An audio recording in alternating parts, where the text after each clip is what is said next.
Good evening. Welcome back to Whispered History. Tonight, we travel deep into the medieval Middle East, to a world of ancient cities, desert roads, towering fortresses, ambitious rulers, and armies marching beneath the banners of rival kingdoms.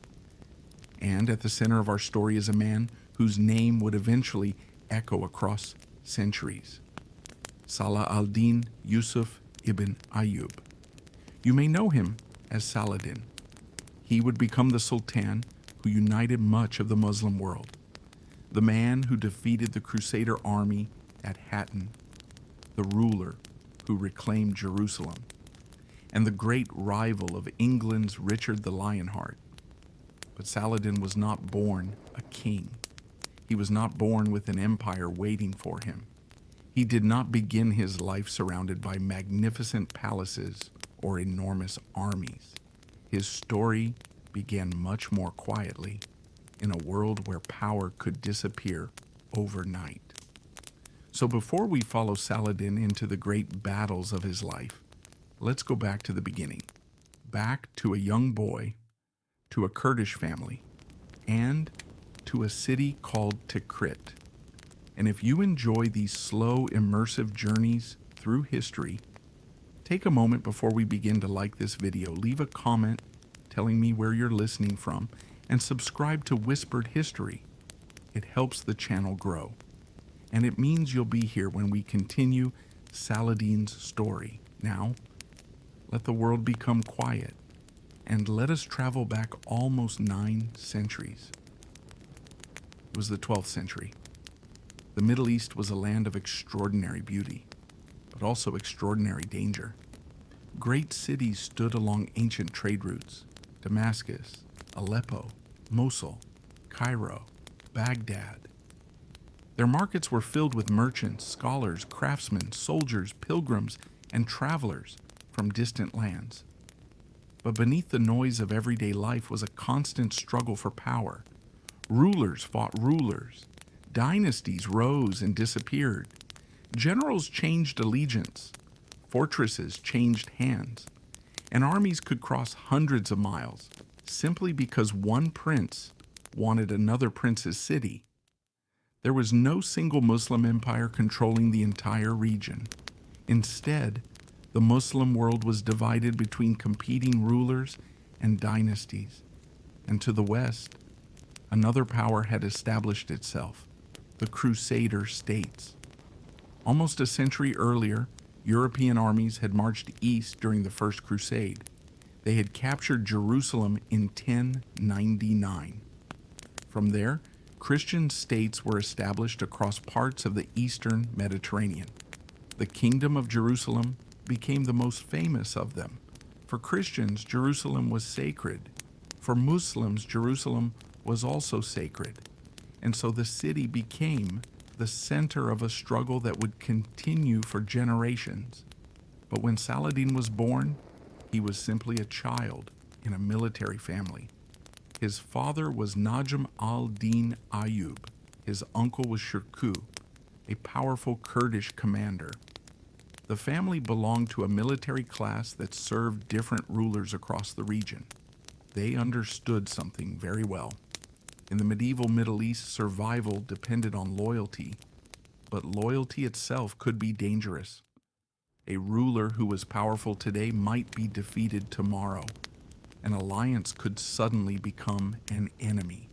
A city could belong to one dynasty in the morning, and another by sunset. This was the world in which young Yusuf grew up. And although history would eventually remember him as Saladin, there was nothing inevitable about his future. He did not know that one day he would command enormous armies. He did not know that kings in Europe would learn his name. He did not know that Jerusalem would one day surrender to him. For now, he was simply Yusuf, a young member of the Ayyub family. His early years were spent in Syria after his family left Tikrit, and there, something important began to shape his character. He grew up around soldiers and commanders. but he also lived among scholars and religious teachers. He saw the world of politics from close range. He learned about government. He learned about religion. He learned about military life. And slowly, he began to understand that power was not simply about holding a sword. A commander might win a battle, but a ruler had to hold a city. A general might defeat an enemy, but a statesman had to decide when not to fight. And sometimes, the greatest victory was achieved without a battle at all. These lessons would become crucial later. But first, Yusuf needed a patron, and that patron would be one of the most important Muslim rulers of the age. His name was Nur al-Din. Nur al-Din ruled much of Syria and had become one of the strongest opponents of the Crusader states. Unlike many rulers around him, he understood that the division of the Muslim world was itself a danger. The Crusaders did not necessarily need to defeat every Muslim ruler. They only needed those rulers to remain divided. Nur al-Din wanted to change that. He wanted to bring Egypt and Syria into a stronger political alliance. And Egypt was the key. Egypt was wealthy. The Nile made its farmland enormously productive. Cairo was one of the great cities of the medieval world. Whoever controlled Egypt would possess enormous resources. And whoever controlled both Egypt and Syria could surround the Crusader states from two directions. Nur al-Din therefore sent his trusted commander, Shirkuh. And Shirkuh did not travel alone. His nephew Yusuf went with him. The young man who would become Saladin was about 30 years old. He had spent years watching politics from the sidelines. Now, he was about to enter the center of history. The destination was Egypt, and Egypt was already in crisis.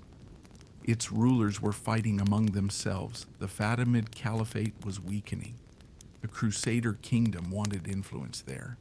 Nur al-Din wanted control. Three powers were moving toward the same prize. And somewhere among them was a quiet Kurdish commander named Yusuf. He had no idea that Egypt would transform his life. He had no idea that within only a few years, he would become one of the most powerful men in the entire Muslim world. And he certainly could not have imagined that his journey through Egypt would eventually lead him to the walls of Jerusalem. But history was already moving. The armies were gathering. The political game was beginning. And Yusuf was stepping onto the stage. This was only the beginning of Saladin's story. In the next part, we will enter Egypt, where a young commander will find himself caught between rival rulers, Crusader armies, and a dying dynasty. And slowly, the man known as Yusuf will begin to disappear, because from the chaos of Egypt, Saladin will emerge. The road to Egypt was long. For Yusuf, the journey south was more than a military expedition. It was the beginning of a transformation. Behind him lay Syria, where Nur al-Din ruled from Damascus and Aleppo. Ahead lay Egypt, a land of immense wealth, political intrigue, and danger. And somewhere in the middle of it all stood a weakening dynasty that had ruled Egypt for generations, the Fatimids. For almost 2 centuries, the Fatimid caliphs had governed Egypt from Cairo. They followed the Ismaili branch of Shia Islam, while Nur al-Din and his commanders were Sunni Muslims. But by the time Yusuf and his uncle Shirkuh arrived, the Fatimid state was deeply weakened. The caliph still sat upon his throne, but real power had slipped into the hands of military commanders and competing ministers. The man who controlled the government today might be murdered tomorrow. An alliance formed in the morning could collapse before nightfall, and every powerful neighbor was watching. The kingdom of Jerusalem wanted Egypt. Nur al-Din wanted Egypt. The Fatimid government wanted above all else to survive, and now Shirkuh's army was approaching.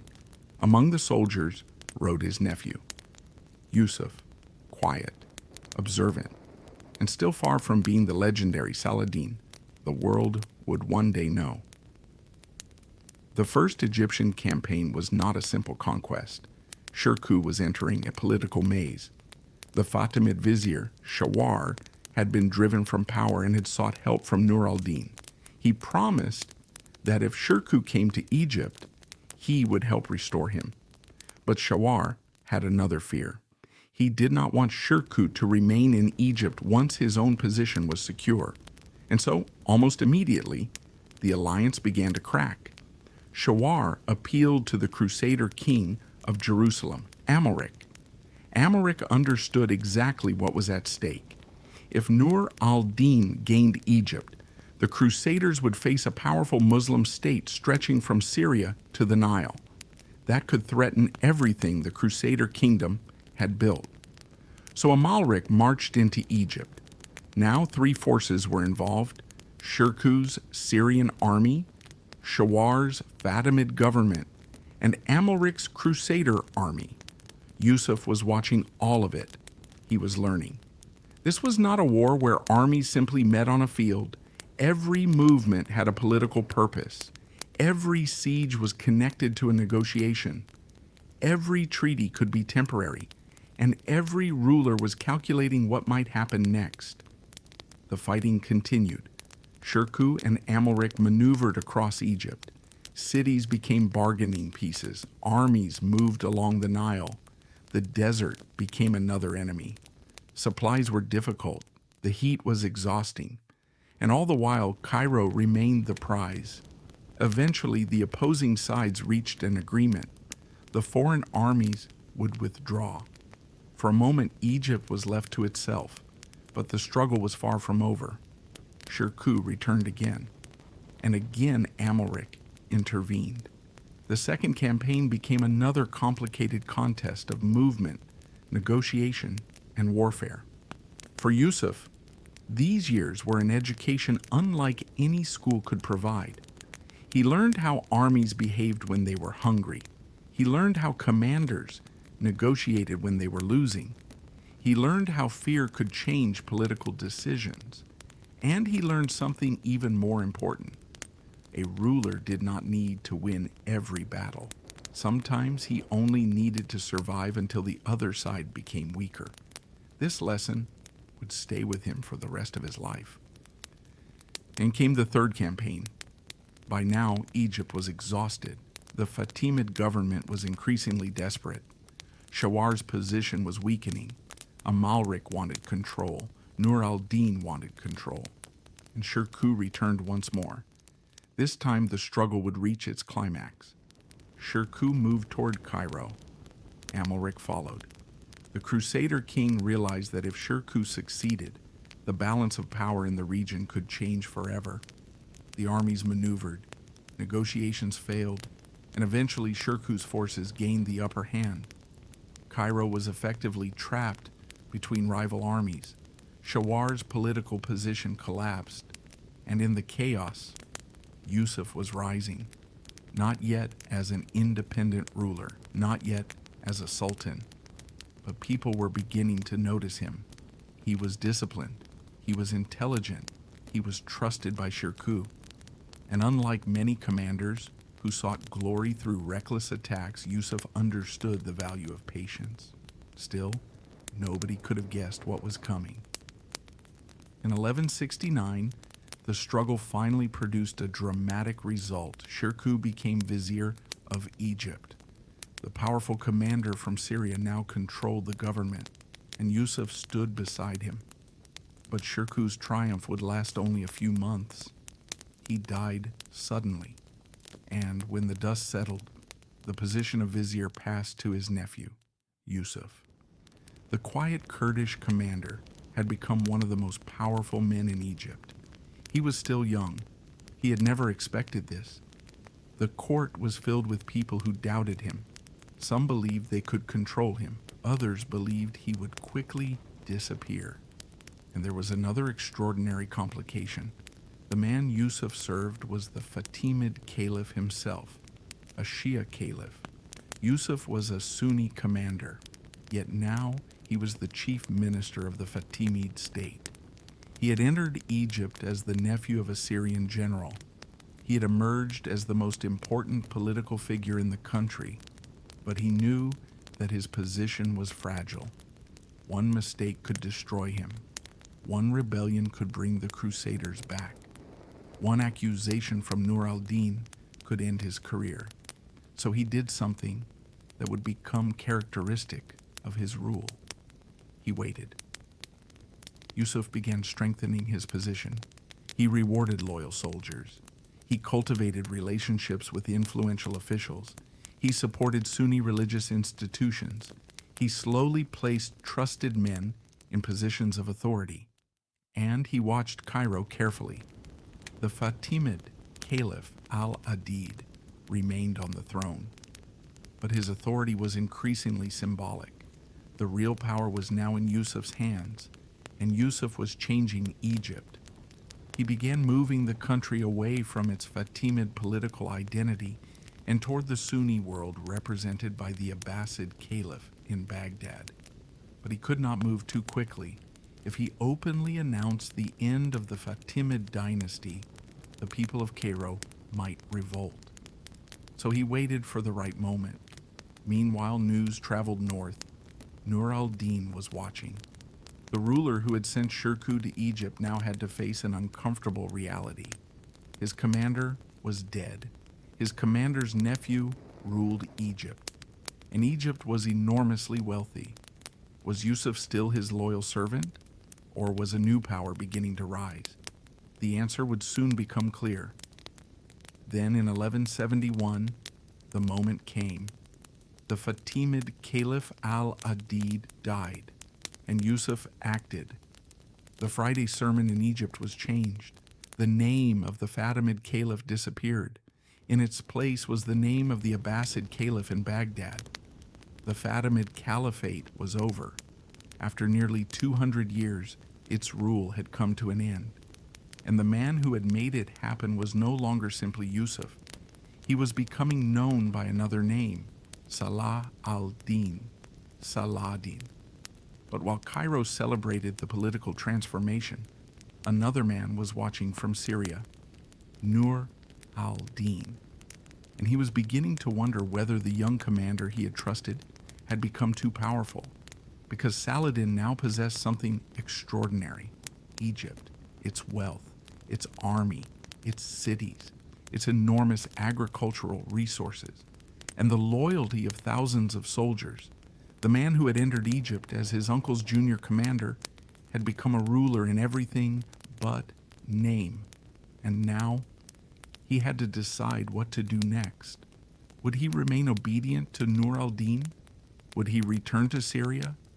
Or would he build a power of his own? The answer would change the history of the Middle East. And somewhere beyond the deserts and mountains, Jerusalem was waiting. The man who now controlled Egypt was standing at the edge of something extraordinary. Saladin had entered the country as a young commander. Now he governed one of the richest lands in the Middle East. But there was a problem. He was not supposed to be an independent ruler. Officially, Saladin still served Nur al-Din, and Nur al-Din was watching him carefully. For years, Nur al-Din had dreamed of bringing Egypt and Syria together. Now that dream had come true, but perhaps not in the way he had imagined. Egypt was no longer controlled by the Fatimids. It was governed by Saladin, and Saladin was becoming stronger every day. He had his own soldiers, his own administrators, his own treasury, and his own ambitions. The relationship between the two men was about to become one of the most delicate political struggles of Saladin's life. Nur al-Din wanted Saladin to send Egypt's wealth north. He also wanted Saladin to recognize his authority. Saladin understood the danger. If he openly challenged Nur al-Din, he could be branded a rebel. If he surrendered his independence, he might lose everything he had built. So once again, he chose patience. He strengthened Egypt. He reorganized the army. He secured the government. He built alliances. And he watched the situation in Syria. But there was another problem. Saladin's enemies in Egypt had not disappeared. Some Fatimid supporters still dreamed of restoring the old dynasty. There were also officials who feared the growing influence of the Syrian military. And beyond Egypt stood the Crusader states. The kingdom of Jerusalem remained powerful. King Amalric understood that Saladin was becoming dangerous. If Egypt and Syria were eventually united under one ruler, the Crusaders could find themselves surrounded by a much stronger Muslim power. So Amalric watched and waited, the same way Saladin watched and waited. Then, in 1173, Saladin suffered a personal loss. His father, Najm al-Din Ayyub, died. His father had been with him through the early stages of his career. He had watched Yusuf grow from a young boy into a military commander. Now he was gone. Saladin mourned him. But the political world around him did not stop. In medieval politics, grief had to exist alongside responsibility. And Saladin had a great deal of responsibility.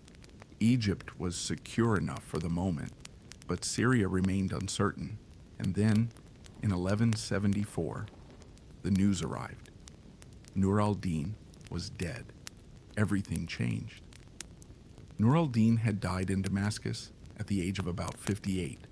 His son, al-Salis Ismail, was still a child, and immediately the territories Nur al-Din had controlled began to fracture. Different commanders claimed authority. Different cities chose different leaders. Aleppo became the center of resistance. Damascus was vulnerable. The political structure that Nur al-Din had spent decades building was beginning to collapse. For Saladin, this was both an opportunity and a danger. He could remain in Egypt, or he could move into Syria. If he stayed in Egypt, another ruler might seize Damascus.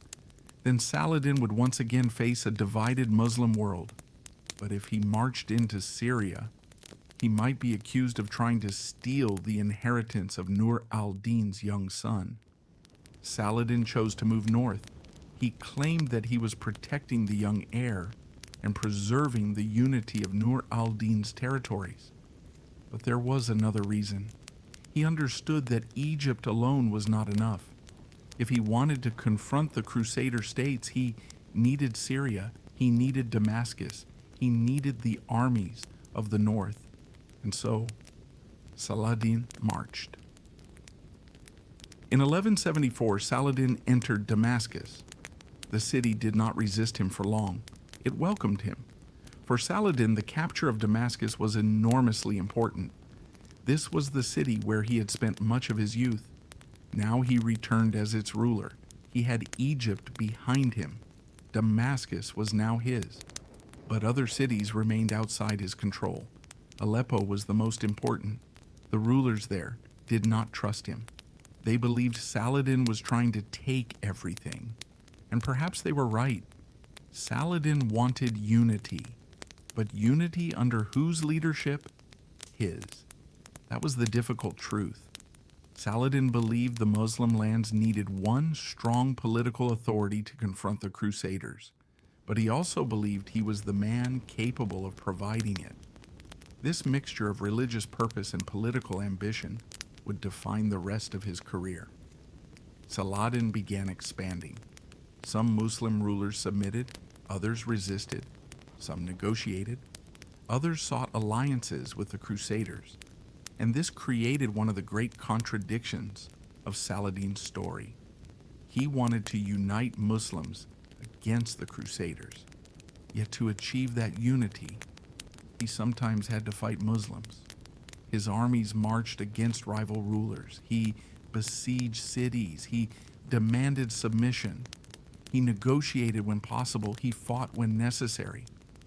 And slowly his influence grew. But Saladin knew that he could not simply conquer everyone. The Middle East was too complicated. Every defeated ruler could become the center of another rebellion. Every captured city required a garrison. Every new province required administrators. So Saladin often preferred agreements. A rival might keep his territory, a prince might retain his title, a city might pay tribute, as long as they recognized Saladin's authority. This was not always perfect unity, but it was enough. There was also another threat, the assassins. The Nizari Ismailis controlled a network of mountain fortresses and had developed a reputation for targeting powerful political figures. Saladin became one of their enemies. At one point, he campaigned against them. The conflict demonstrated how dangerous the political world of the region had become. Saladin was not fighting only one enemy. He faced crusaders, Muslim rivals, assassins, local princes, and sometimes even members of his own wider political network. Everywhere he looked, there were competing interests. Yet he continued. By the late 1170s, Saladin's position had grown stronger. Egypt was firmly under his control. Damascus was his. His influence extended across large parts of Syria, but Aleppo remained a challenge, and the Crusader states were still standing. The kingdom of Jerusalem had survived. Its castles remained, its armies remained, its kings remained. And Saladin had not forgotten Jerusalem. He knew that one day he would have to confront the kingdom directly, but he was not ready yet. He needed more time, more soldiers, more resources, more unity. So he continued building. He strengthened fortifications. He reorganized his army. He developed administrative systems. He supported religious institutions. He encouraged Sunni scholarship. He created a government capable of sustaining long campaigns, because Saladin understood something that many conquerors failed to understand. Taking territory was one thing, keeping it was another. An army could capture a city in a day, but a government had to feed it for years. Meanwhile, across the border, the Crusader kingdom was changing. King Amalric had died. His successor, Baldwin IV, was young and seriously ill. He suffered from leprosy. Yet, despite his illness, Baldwin proved to be a determined ruler. He understood the threat Saladin represented. The two men would fight, but they would also negotiate, and neither could destroy the other. For now, a fragile balance existed. Saladin was becoming stronger. The Crusader kingdom was still dangerous, and the Muslim world was slowly being pulled together. But the final piece of Saladin's plan was still missing: Aleppo.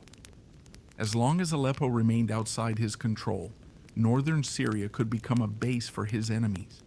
And if Saladin failed to bring Aleppo into his political orbit, the Crusader states might survive.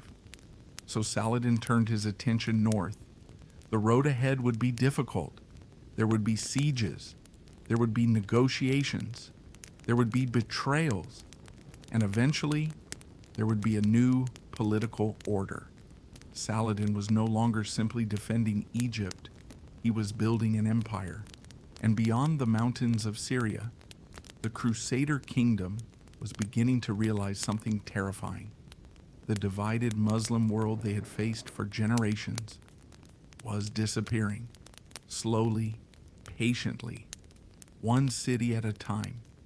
And at the center of that transformation stood Saladin, waiting for the moment when the time for preparation would finally end, and the time for war would begin. The years of preparation were beginning to bear fruit.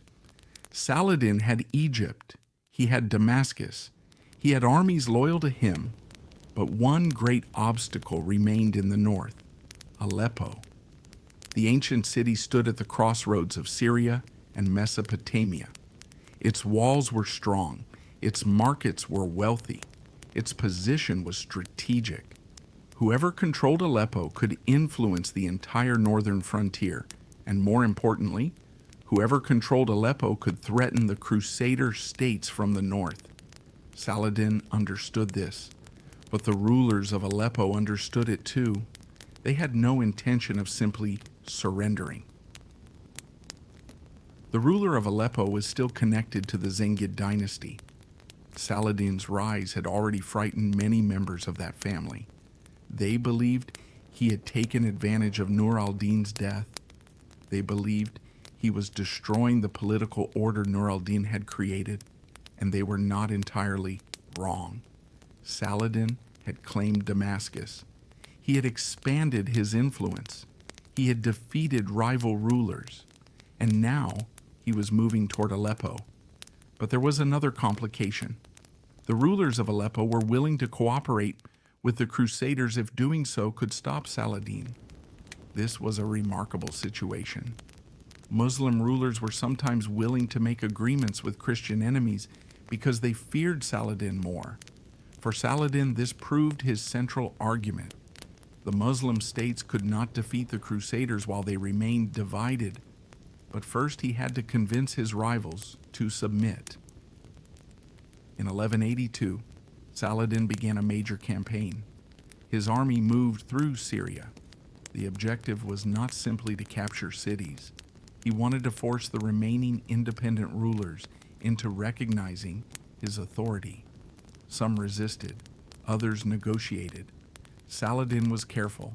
He did not want to destroy everything he encountered. He wanted a functioning political system. So when possible, he offered terms. A ruler could keep his position. A city could retain its local administration. But Saladin would become the supreme authority. It was a practical form of unity. Not everyone loved him. They did not need to. They only needed to accept him. Meanwhile, the Crusader states were watching. Their leaders could see the danger. For decades, Muslim political divisions had helped protect the Crusader kingdom. A ruler in Damascus might fight a ruler in Aleppo. A ruler in Egypt might have different interests from one in Syria. The Crusaders could exploit those divisions. Now Saladin was changing the equation. Egypt and Syria were increasingly connected. The Muslim armies were becoming coordinated, and the Crusader leaders could no longer assume that their neighbors would remain divided. The kingdom was still powerful. Its castles were still formidable. Its knights were still dangerous. But the strategic situation was changing. Saladin's next major challenge came from the north. Aleppo remained stubborn. The city refused to submit. Saladin could have attempted a direct assault, but a siege of Aleppo could consume enormous resources. Instead, he used diplomacy. He negotiated with the rulers. He applied military pressure. He surrounded them politically. And gradually the balance shifted. Eventually an agreement was reached. Saladin did not immediately destroy the Zengid dynasty. Instead, he secured recognition of his authority in exchange for allowing the ruling family to retain certain territories. This was typical of his approach. He wanted obedience more than destruction. And once Aleppo was brought into his political orbit, something extraordinary had happened. The major Muslim centers of Egypt and Syria were now connected under Saladin's leadership. Not perfectly, not permanently, but enough. For the first time in generations, a powerful Muslim ruler controlled the resources necessary to wage a sustained war against the Crusader states. Yet Saladin knew that political unity was only the beginning. He now needed an army capable of using it. He reorganized his forces. Mounted soldiers remained essential. The armies of the period relied heavily on cavalry. Archers could fire from horseback. Spearmen protected formations. Engineers built siege weapons. Infantry supported the cavalry. And behind all of them stood an enormous logistical system. Horses needed food. Soldiers needed grain. Weapons needed maintenance. Sieges required machines and engineers. Campaigns required roads and supply lines. Saladin's strength was not simply the number of soldiers he could gather. It was his ability to keep them supplied. This would become extremely important because his future campaigns would take him across vast distances. At the same time, Saladin strengthened his legitimacy. He supported religious institutions. He encouraged Sunni teaching. He built schools and mosques. He promoted scholars. The political message was clear. Saladin was not simply a military commander. He was presenting himself as the defender of Sunni Islam. And increasingly, as he fought the Crusaders, he presented the conflict as a religious struggle. This mattered. A ruler who could unite military power with religious legitimacy possessed a powerful advantage. But Saladin still had to be careful. The Muslim world was not a single political community. Different groups had different interests. Some rulers supported him, some tolerated him, some feared him, some hated him. And even inside Saladin's own family, there were ambitious relatives. His empire depended heavily on personal loyalty. This would become a problem later, but for now, his power continued to grow. Then came a new development. The Crusader kingdom had a new and dangerous problem of its own, Raynal of Chatillon. Raynal was one of the most aggressive nobles in the region. He controlled the fortress of Kerak, a strategically important castle east of the Dead Sea. From there, he could threaten trade routes. He repeatedly attacked Muslim caravans. These attacks were especially serious because truces existed between Saladin and the Crusader kingdom. Saladin demanded that Raynal be restrained, but Raynal continued. He became increasingly provocative. At one point, he even planned an expedition toward the Red Sea. The idea was astonishing. If successful, such an attack could threaten the pilgrimage routes to the holy cities of Mecca and Medina. Saladin was furious, but he did not immediately launch total war. Again, he waited. There was another reason for his patience. King Baldwin IV was still alive. Despite his illness, Baldwin remained a capable opponent. He had already fought Saladin successfully. At the Battle of Montgisard in 1177, Saladin had suffered a serious defeat. His army had been surprised by Baldwin's forces. The Crusaders won. For Saladin, the defeat was a lesson. He could not underestimate his enemies. The Crusader knights were still capable of destroying a larger army under the right circumstances. So Saladin became more cautious. He learned from his mistakes, and perhaps this was one of the most important qualities of his leadership.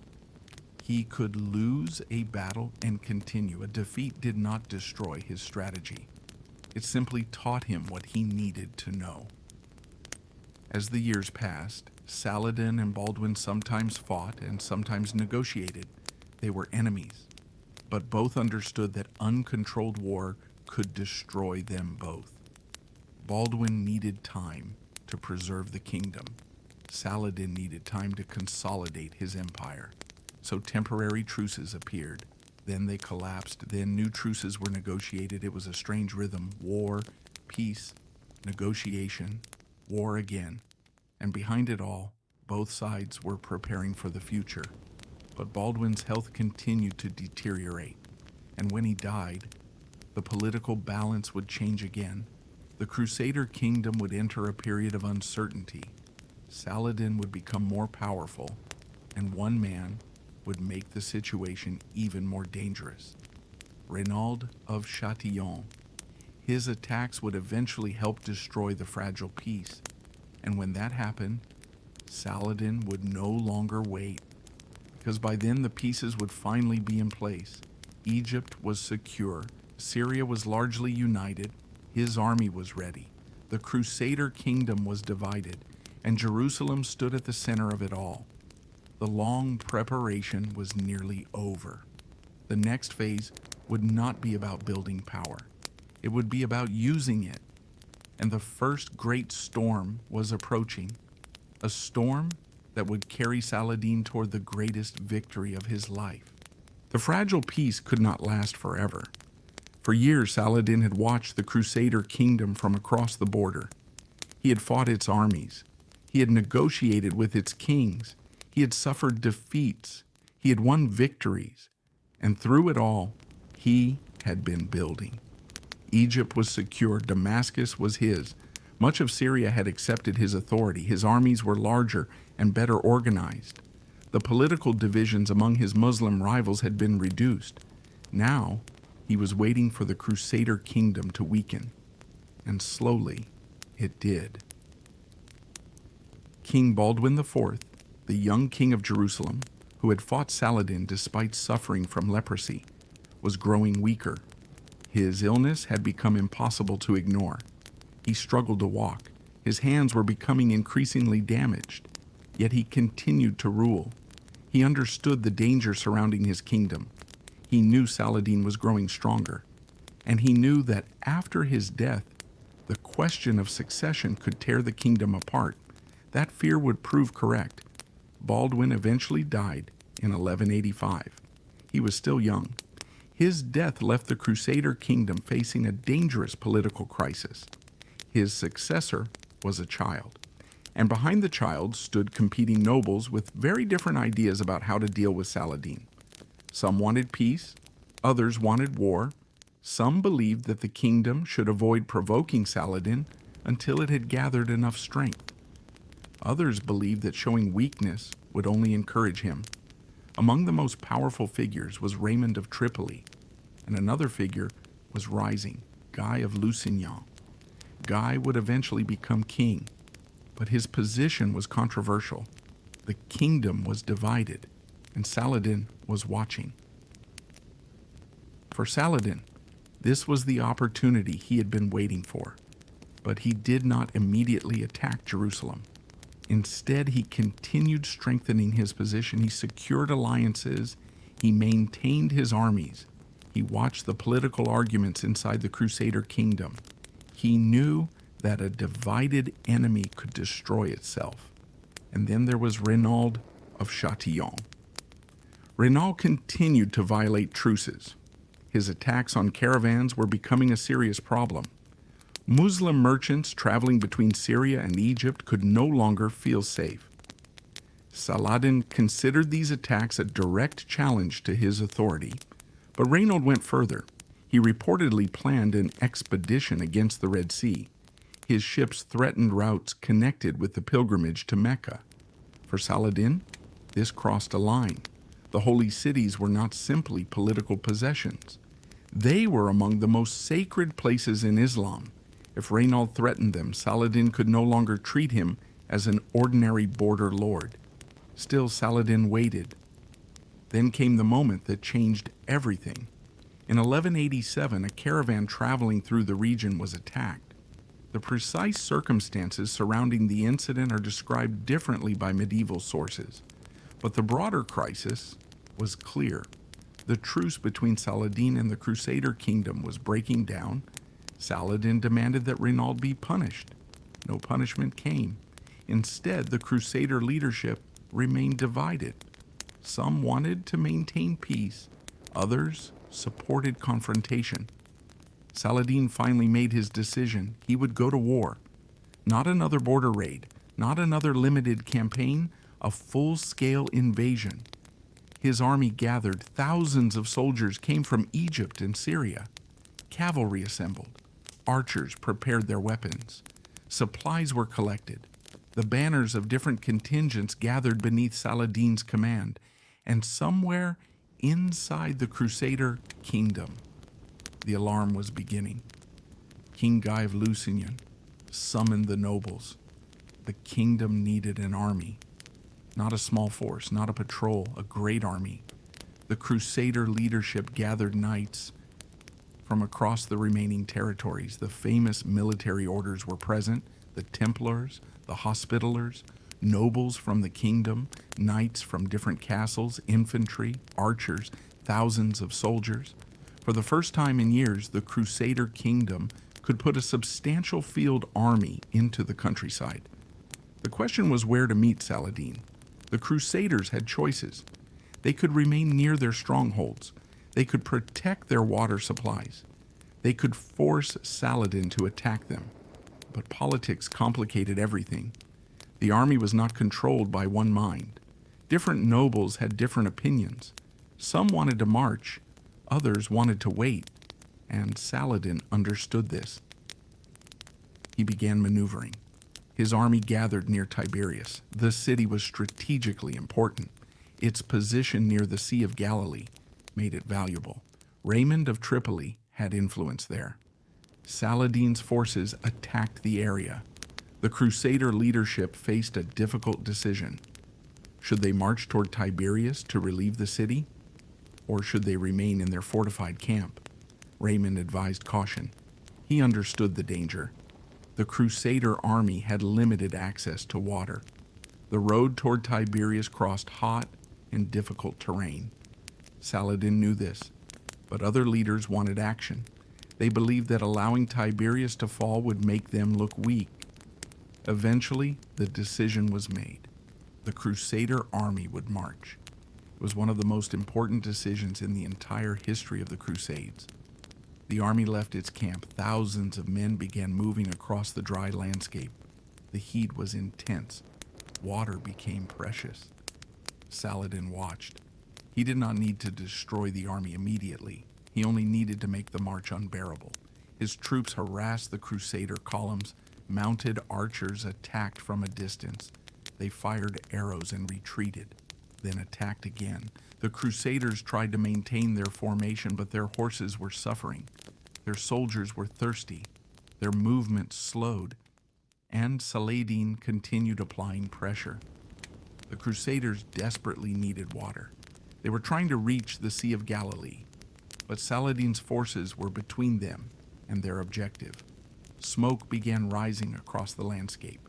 Saladin's soldiers set fires around the Crusader army. The smoke and heat added to the confusion.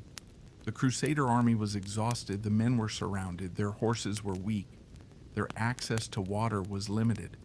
And ahead stood the hills known as the Horns of Hattin. The Crusaders had walked into a trap, but they still had thousands of soldiers. They still had knights. They still had their king. They still had the true cross. They could still fight. And so on the morning of July 4th, 1187, the battle began. Saladin's army surrounded the Crusaders. The Muslim forces attacked from multiple directions. The Crusaders tried to break through. Their knights charged. For a moment, their heavy cavalry threatened to punch through the surrounding forces. But the Muslim army regrouped. Saladin understood that the Crusaders were desperate. He did not need to meet every charge directly. He could exhaust them. The battle became a struggle of survival. Heat, smoke, dust, thirst, arrows, steel. The Crusader formation began to collapse. Some soldiers tried to reach the water. Others attempted to escape. The knights gathered around the king, but there was nowhere to go. By the end of the battle, the Crusader field army had been destroyed. King Guy was captured. The military leadership of the kingdom was shattered. The true cross had fallen into Muslim hands, and among the prisoners was the man Saladin had waited years to confront, Reynald of Chatillon. The victory at Hattin changed everything. Before Hattin, the Crusader kingdom was still a powerful state. After Hattin, its main army was gone. Its castles stood without relief. Its cities were exposed. Its knights were dead or captured, and Jerusalem itself was now vulnerable. Saladin had spent more than a decade building the power required for this moment. Now suddenly the road south was open. But there was still one unfinished matter. Reynald stood before him, the man who had violated truces, the man who had attacked caravans, the man who had threatened Muslim lands and pilgrimage routes. Saladin looked at the prisoner. The battle was over, but for Reynald, his fate had only just begun. And beyond the battlefield, the towers of Jerusalem were waiting. The battlefield was silent. Only hours earlier, the plain around Hattin had been filled with shouting men, pounding hooves, clashing steel, and clouds of dust. Now, the Crusader army was broken. King Guy of Lusignan was a prisoner. The true cross had been captured. Thousands of soldiers had been killed or taken prisoner. And among the prisoners stood the man Saladin had hated most, Reynald of Chatillon. For years, Renaud had attacked Muslim caravans. He had broken truces. He had threatened Muslim territories. And he had even planned attacks toward the holy cities. Now he stood powerless before the Sultan. According to medieval accounts, Saladin confronted him personally. The Sultan reminded Renaud of his actions and the promises he had broken. Then Saladin killed him. The exact details of the encounter vary in the surviving sources, but there is little doubt about the outcome. Renaud was executed. King Guy, however, was spared. The contrast was deliberate. Saladin considered Renaud an especially dangerous enemy. But Guy was a king, and kings could be useful bargaining pieces. The battlefield had given Saladin something more valuable than revenge. It had given him opportunity. The victory at Hattin opened the gates of the Crusader kingdom. There was no longer a large field army capable of defending the countryside. Saladin moved quickly. He could not afford to wait. Every day gave the Crusaders an opportunity to regroup. So his armies began capturing cities and fortresses. Tiberias fell. Then other strongholds surrendered. The great coastal cities began to tremble. Some resisted, others negotiated. Some commanders simply opened their gates. The news of Hattin traveled faster than Saladin's army. The message was simple. The army of Jerusalem was gone. The king was a prisoner. The Muslim Sultan was advancing. For many Crusader communities, resistance no longer seemed possible. Saladin approached Acre. Acre was one of the most important ports in the region. Its harbor connected the Crusader kingdom to the Mediterranean. Without its coastal cities, the kingdom would become isolated. Saladin's forces surrounded the city. The defenders knew what had happened at Hattin. They knew there was little hope of a large relief army arriving. Eventually, Acre surrendered. Then other cities followed: Nazareth, Nablus, Jaffa, Ascalon. One by one, the Crusader kingdom's territories were disappearing. But Saladin did not simply destroy every city he captured. In many cases, negotiated surrender was preferable. If a city surrendered peacefully, its inhabitants might be allowed to leave. If it resisted, the terms could be harsher. Saladin understood that governing conquered territory required more than victory. It required stability. He wanted the region to remain productive. He needed taxes. He needed roads. He needed food. He needed functioning towns. An empty land could not support an army. But one city mattered more than all the others: Jerusalem, the holy city. For nearly 90 years, it had been controlled by the Crusaders. Its capture in 1099 had become one of the defining events of the First Crusade. Now the situation was reversed. The Muslim army had won, the Crusader army was broken, and Saladin was marching toward Jerusalem. For Muslims, the city held enormous religious importance. The Dome of the Rock stood on the sacred plateau. The Al-Aqsa Mosque stood nearby. Jerusalem was associated with the Prophet Muhammad's night journey. It was one of the holiest cities in Islam. Saladin understood the symbolic power of what he was about to do, but he also understood the danger. Jerusalem was heavily fortified. Its walls were strong. Its defenders were desperate. A direct assault could be costly, and so Saladin approached carefully. Inside Jerusalem, panic spread. The city's normal defenders had been destroyed at Hattin or scattered across the kingdom. There were not enough knights. There were not enough trained soldiers. The city needed someone to organize its defense. That man was Balian of Ibelin. Balian was one of the most experienced nobles remaining in the region. He had originally been outside Jerusalem and had promised Saladin that he would not remain in the city. But circumstances changed. The people of Jerusalem begged him to stay. He agreed. Now he had to defend the city. He gathered whatever forces remained: old men, young men, Members of the military orders, local residents, anyone capable of carrying a weapon, the city prepared for a siege. Saladin's army arrived. The Sultan studied the walls. He searched for weaknesses. His soldiers began preparing siege engines. The defenders watched from above. The atmosphere inside Jerusalem was terrifying. They knew what had happened in other cities. They knew that Saladin had defeated the great Crusader army.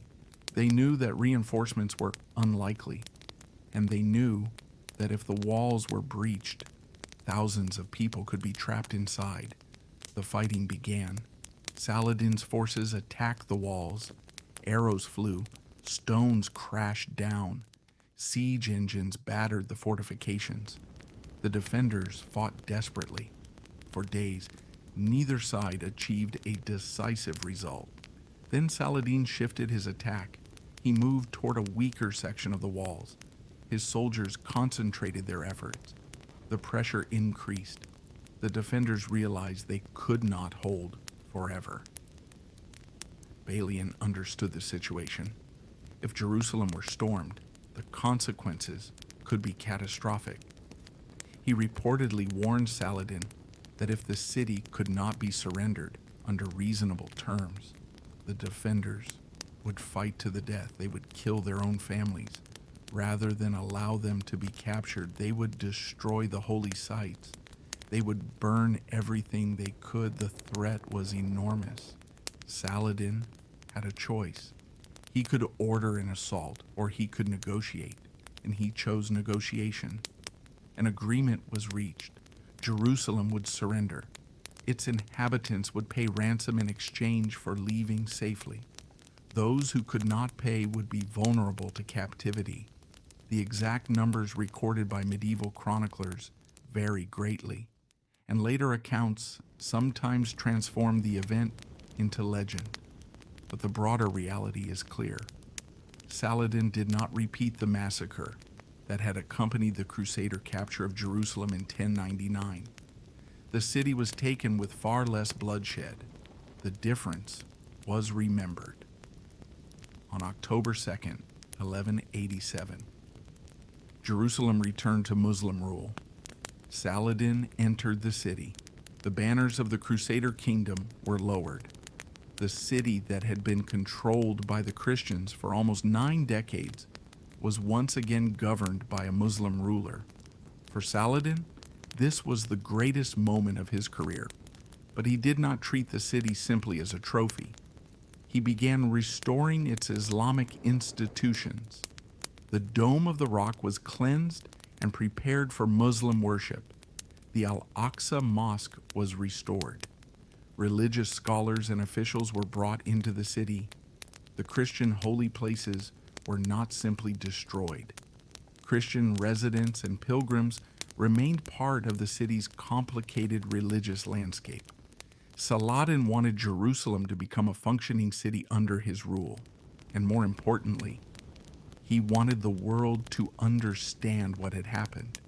The Crusaders had captured Jerusalem through conquest. Saladin had recovered it through victory. Across Europe, the news was devastating. Jerusalem had fallen. The holy city was once again under Muslim control. European rulers were stunned. Church bells rang. Messengers traveled across kingdoms, and calls for another crusade began almost immediately.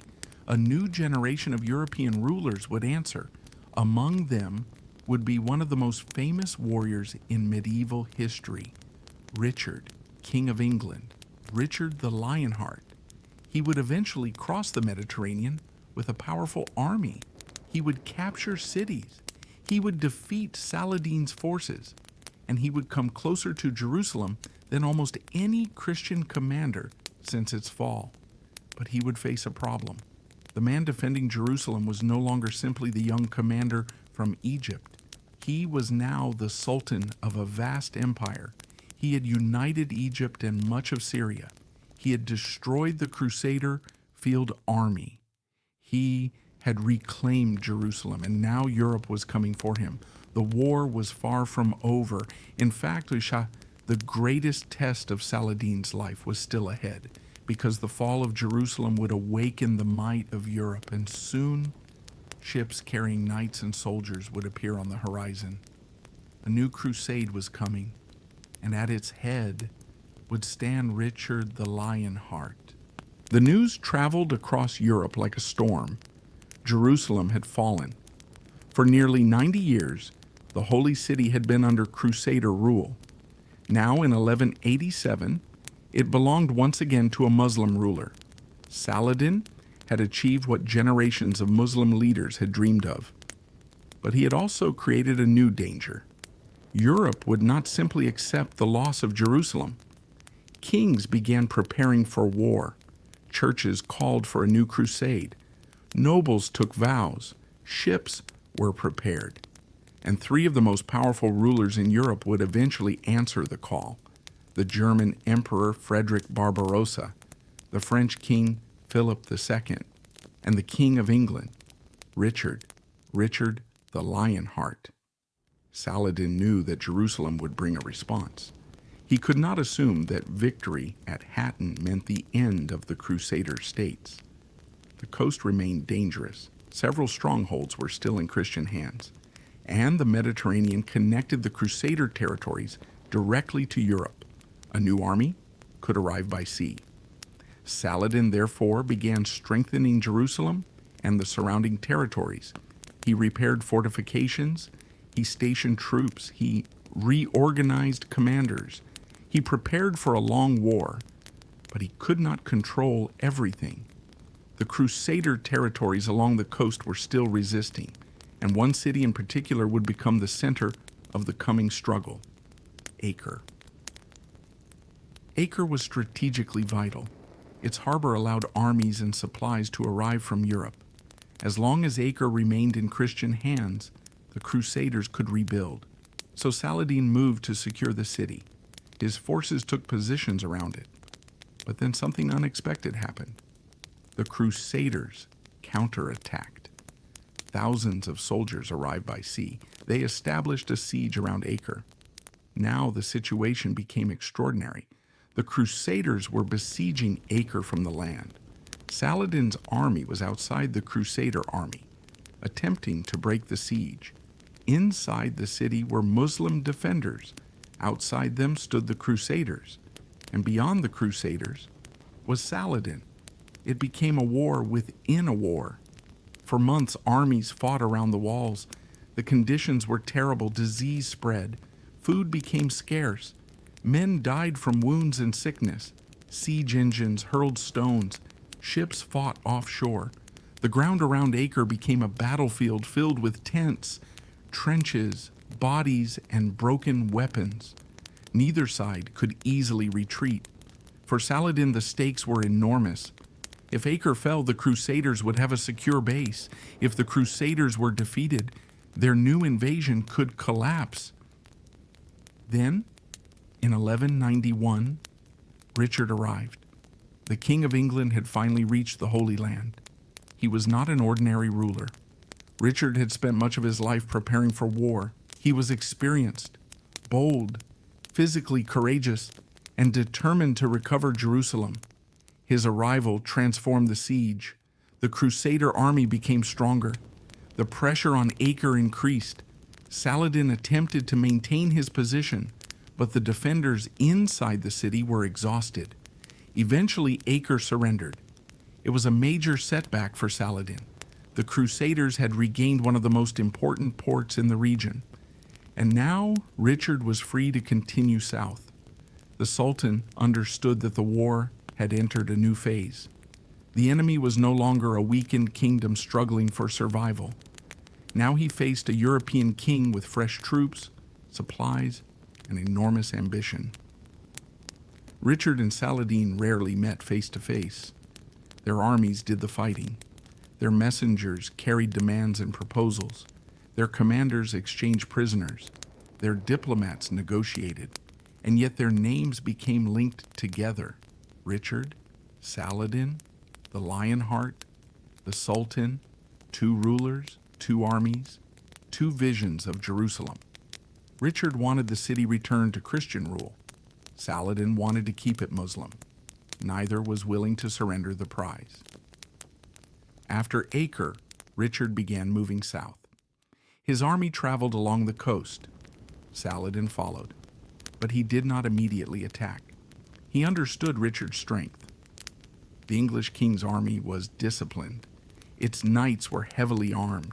Its infantry could protect the march. And Richard knew that maintaining formation was essential.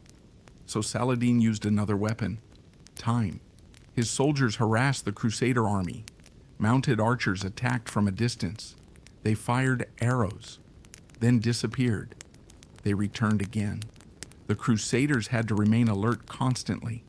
Sleep became difficult. The march became exhausting. Richard could not simply charge into the countryside. He had to protect his army. He had to maintain his supply lines. And he had to prevent Saladin from destroying his forces before they reached their objective. The two commanders were playing a dangerous game. Eventually, the Crusaders reached Arsuf. There, Saladin decided to attack. The battle became one of the most famous clashes of the Third Crusade.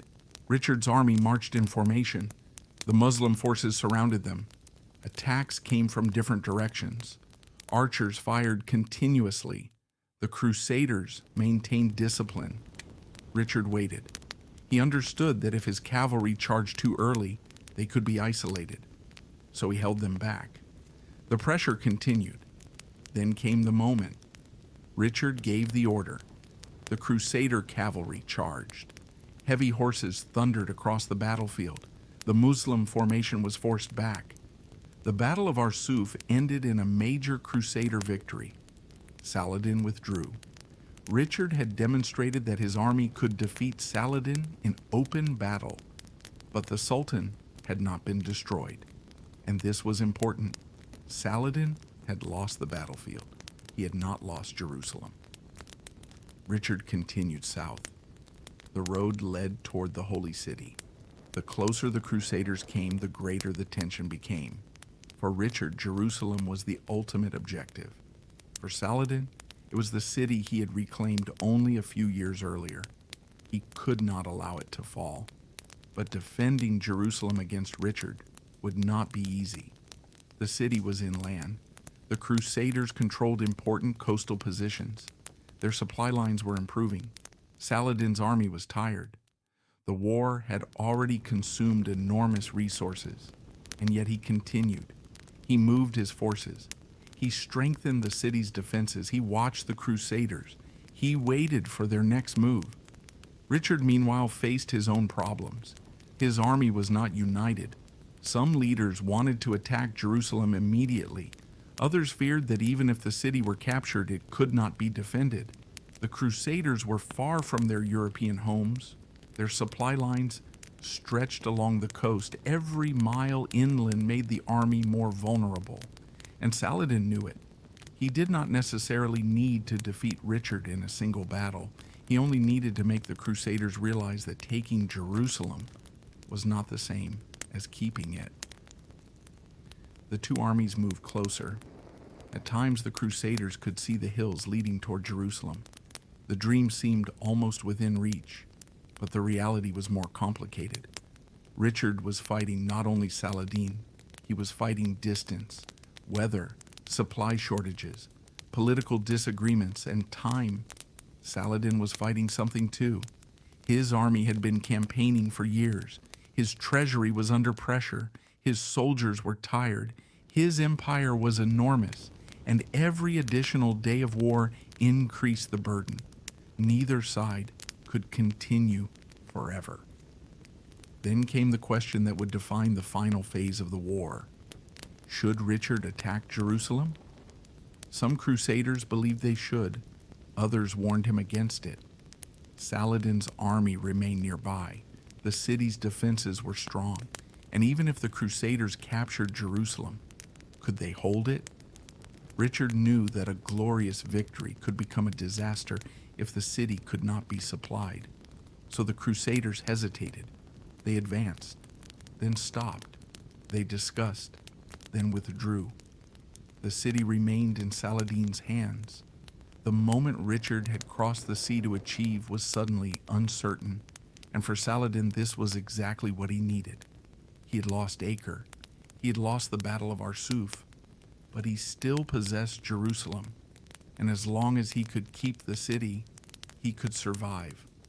The war was becoming a battle of endurance. Richard needed a decisive victory. Saladin needed only to prevent one, and soon, the two greatest commanders of the Crusade would come closer to Jerusalem than ever before. One would try to reclaim it, the other would defend it, and neither man yet knew how the story would end. The hills of Jerusalem were closer now. For Richard, the sight of them must have been both inspiring and frustrating. He had crossed the sea. He had fought his way through Acre. He had defeated Saladin at Arsuf. His army had marched south through difficult country. And now, the holy city was almost within reach. But between Richard and Jerusalem stood more than walls. There was an army. There was a determined Sultan. And there was a question that neither side could ignore. Even if Richard captured Jerusalem, could he keep it? The Crusaders moved carefully. Their scouts searched the surrounding countryside. Their commanders studied the roads. Their priests encouraged the soldiers. For the men who had traveled thousands of miles, Jerusalem was not simply another city. It was the purpose of the entire expedition. Some had lost friends. Others had lost family. Many had spent months fighting in unfamiliar lands. And now the city they had come to reclaim was visible. But Richard was cautious. He understood warfare. He knew that capturing a city was one thing, defending it was another. Saladin had spent years strengthening the region. His army remained nearby. The surrounding countryside was not friendly to the Crusaders, and the city itself could be supplied from the interior. If Richard moved too far inland, his army could be trapped. The king therefore listened carefully to his commanders. Some wanted an immediate assault, others urged patience. The debate continued, and while the Crusaders argued, Saladin watched. The Sultan's position was not comfortable either. He knew the Crusaders were dangerous. Richard had already defeated his army at Arsuf. The coastal cities had suffered. Acre had fallen. The Crusader army was still intact.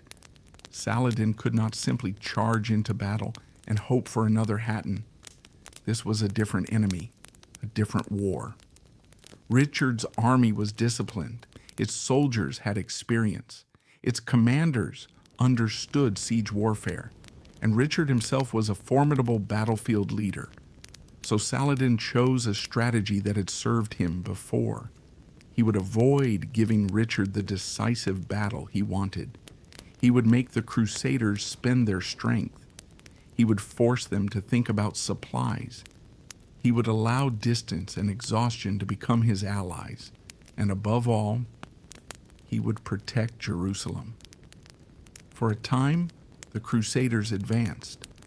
Then they stopped. The decision frustrated many soldiers. They had come so far, they could see the destination. Why not attack? Why hesitate? But Richard understood something that an ordinary soldier might not. Jerusalem could become a trap. The Crusader army needed water, it needed food, it needed secure roads, it needed reinforcements, and it needed a plan for what would happen after the city was captured. If Richard conquered Jerusalem but lost his army afterward, the victory would mean very little. The king therefore faced an impossible choice: risk everything for the city, or preserve the army and continue the war. He chose caution for the moment. Then the Crusaders withdrew. It was a painful decision. Some soldiers could hardly believe it. They had come within sight of Jerusalem, and now they were marching away. Saladin had achieved something remarkable without winning a great battle. He had prevented the Crusaders from taking the city, but Richard was not finished. He would return. The Crusaders regrouped near the coast. The war continued. Jaffa became a major objective. The city had strategic importance because it connected the Crusader coastal territories. Richard moved quickly. Saladin responded. In 1192, Richard captured Jaffa after a daring operation. The city had been damaged. Its defenses were weak, but Richard rebuilt them. Saladin could not allow the Crusaders to establish a permanent stronghold there. So he gathered his army. He attacked. The fighting was intense. Richard himself took part in the battle. According to accounts, the English king fought with extraordinary energy. Saladin's forces attacked repeatedly, but the Crusaders held. Once again, Richard had demonstrated his military skill. Yet once again, Saladin had survived. The two sides were exhausted. Richard could win battles, but he could not take Jerusalem. Saladin could defend Jerusalem, but he could not drive Richard out of the region. The war had reached a stalemate, and this was where diplomacy became as important as the sword. Messages traveled between the two camps. Terms were discussed, proposals were rejected, new proposals appeared. Both rulers understood that neither could achieve everything. Richard wanted Jerusalem. Saladin wanted peace without surrendering Jerusalem.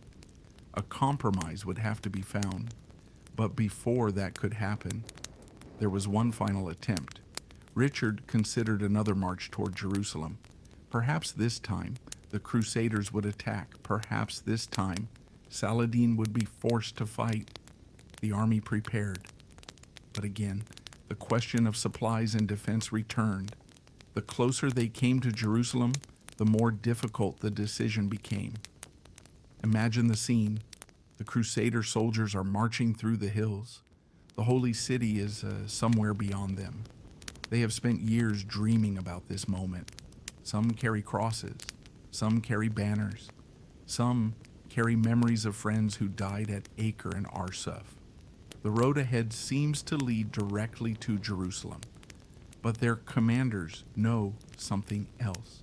They know that Saladin's army is waiting. They know that the city is defended, and they know that victory could cost them everything.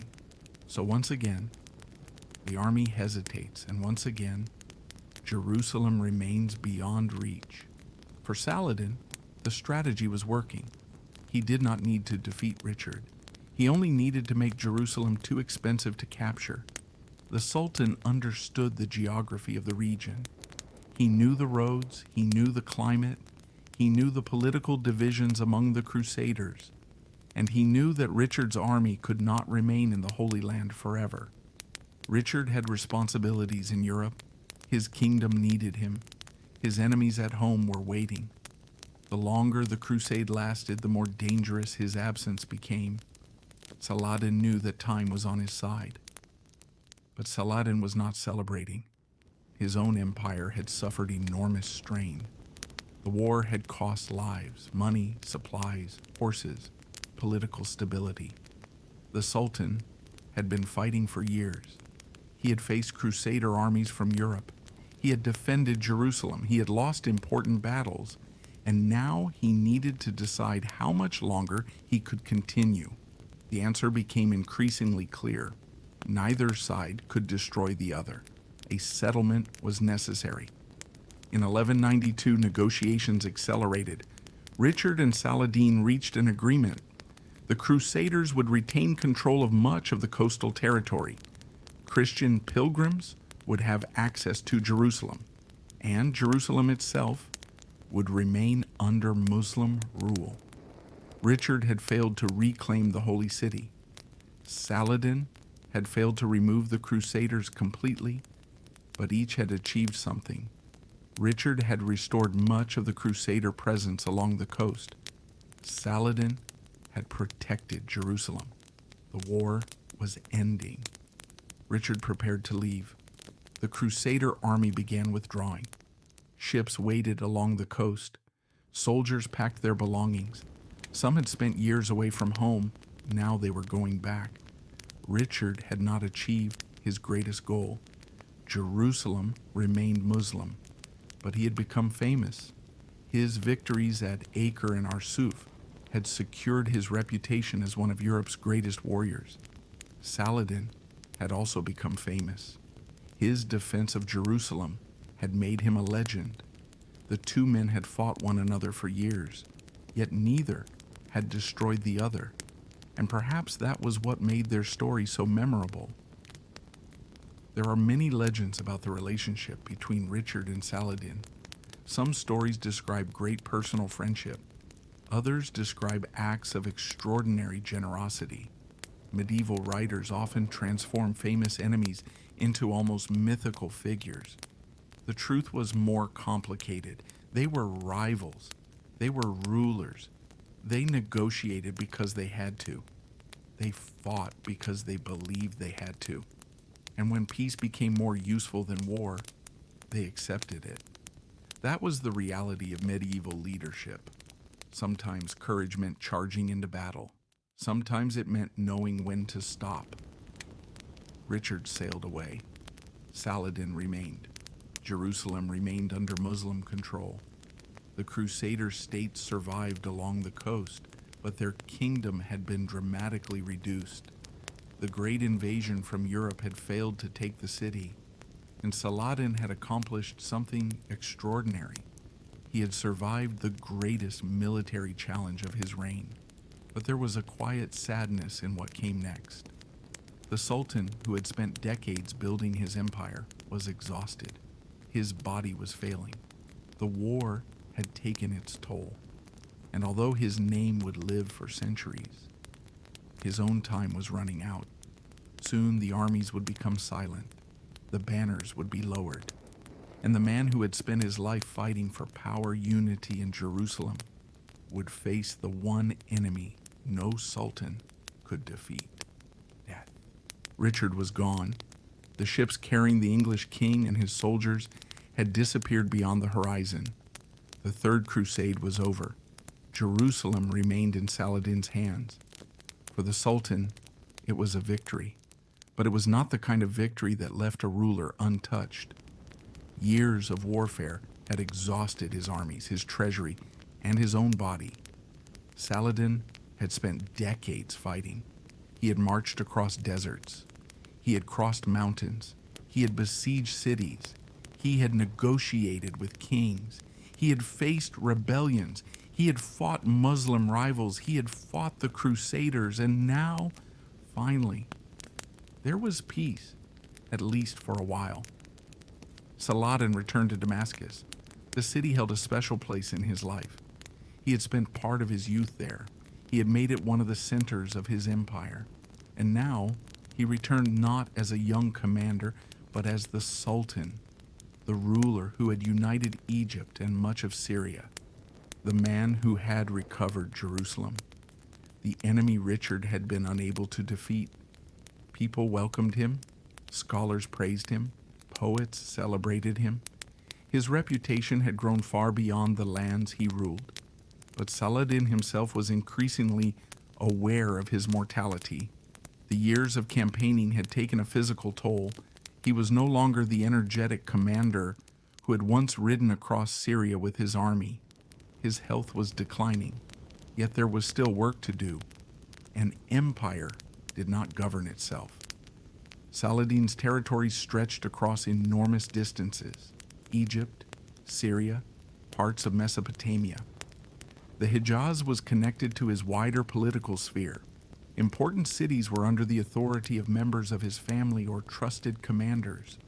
This created a problem. Saladin had built his empire through personal relationships. His brothers, his sons, his nephews, his commanders, his governors, they were loyal to him. But would they remain loyal after he died? That question haunted every medieval ruler. An empire could be created by one man and destroyed by his heirs. Saladin knew this. He therefore began thinking about succession. His family had become enormous. Different relatives controlled different territories. His brother Al-Adil was powerful.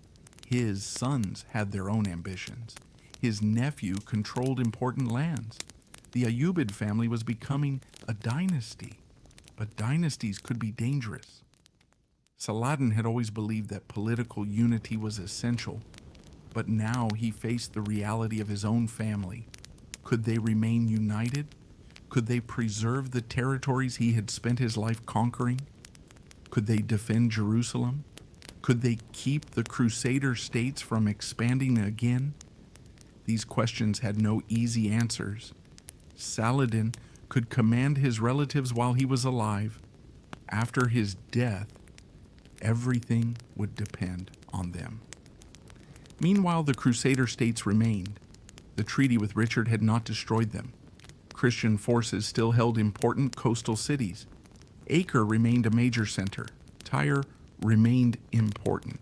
Jaffa had been rebuilt. The Crusaders were weakened, but they were not gone. Saladin understood this. He knew another crusade could come. He knew European rulers could return, and he knew that Jerusalem would always remain a target. So even after peace was established, preparations continued. Fortifications were repaired, troops were stationed, diplomatic relationships were maintained. The Sultan was still thinking like a commander, but his body was beginning to fail him. There is something almost haunting about the final period of Saladin's life. The man who had spent so many years pursuing enemies was now facing a problem he could not outmaneuver: his health. He became increasingly ill.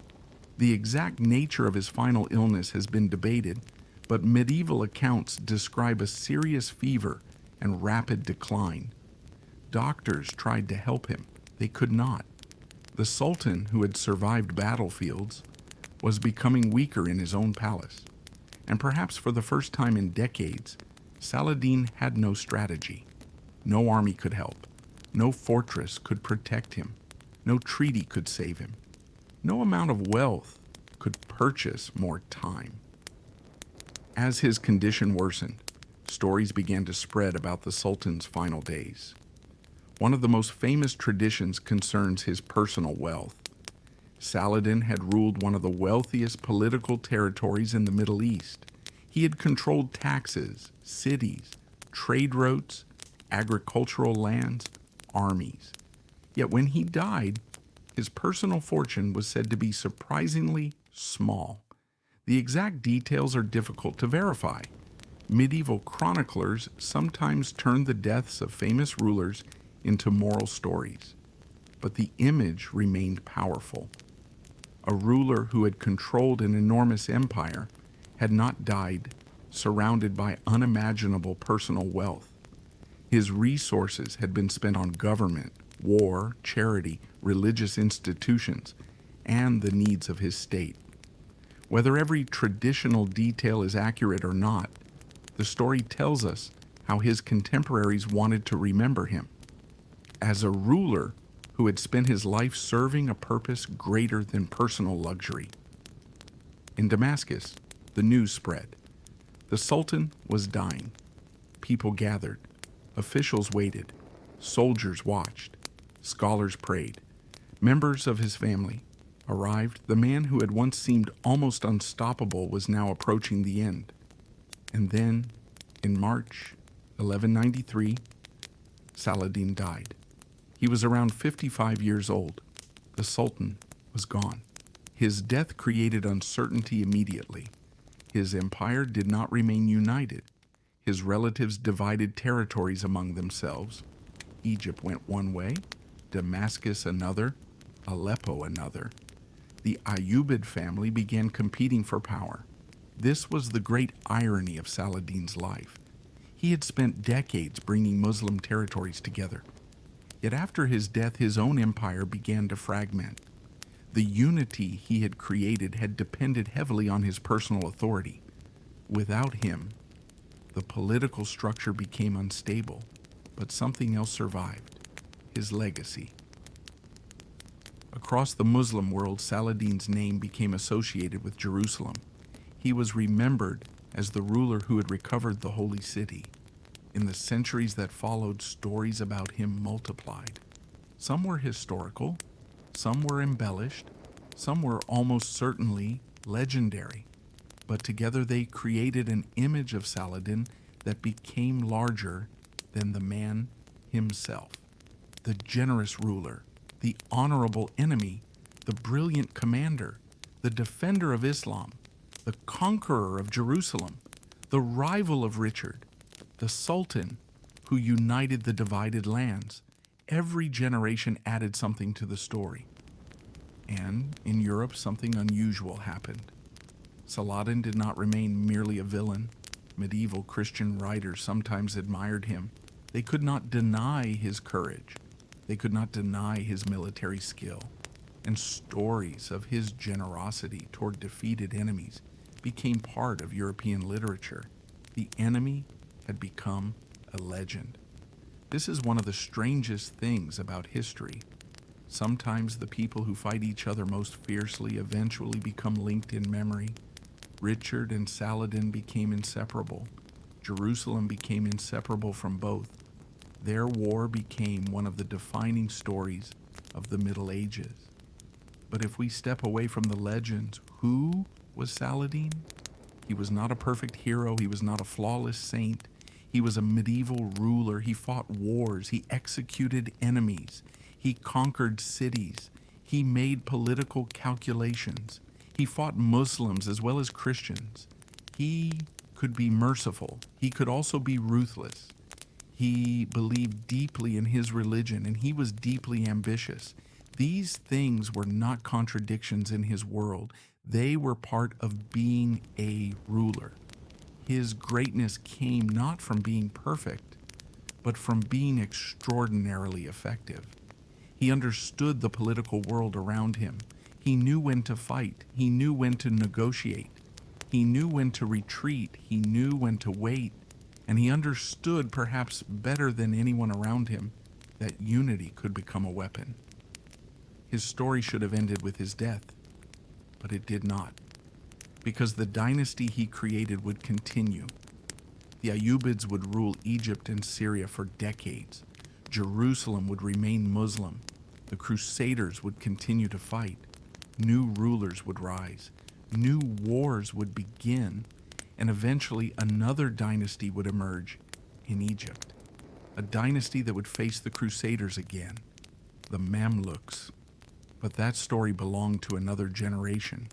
For Saladin's generation, the great chapter was ending. The man who had entered Egypt as an unknown young commander had died as one of the most famous rulers of the medieval world. His empire would fragment, his family would compete, his enemies would survive. But Jerusalem remained, and his name remained with it.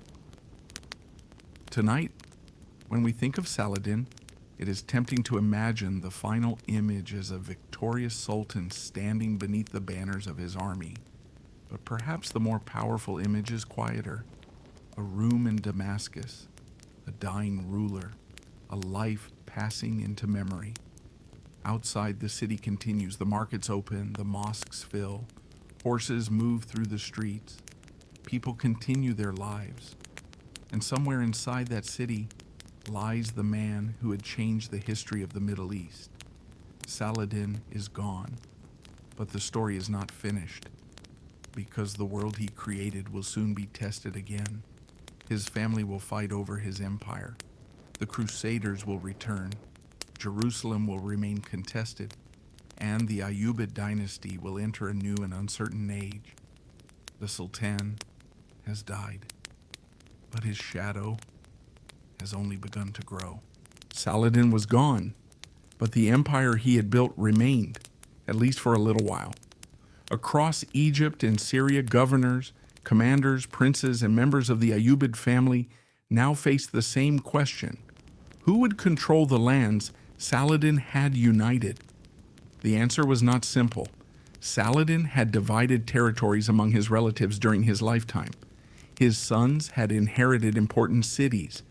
His brothers possessed military power. His nephews controlled provinces. And each man had his own ambitions. While Saladin was alive, his authority had held them together. Now that authority was gone. The unity of his empire was about to be tested. Saladin's most important successor was not initially his oldest son. His brother Aladil would eventually become the dominant Ayyubid ruler. But before that happened, the family entered a period of rivalry. Different branches of the dynasty controlled different territories: Damascus, Aleppo, Egypt, the Jazeera. Each region had its own interests. Each prince had his own army, and each prince understood the value of the cities he controlled. The result was predictable. The Ayyubids began competing among themselves. For the people who had admired Saladin, this was deeply ironic. The Sultan had spent his life arguing that division made the Muslim world vulnerable. Now his own family was divided.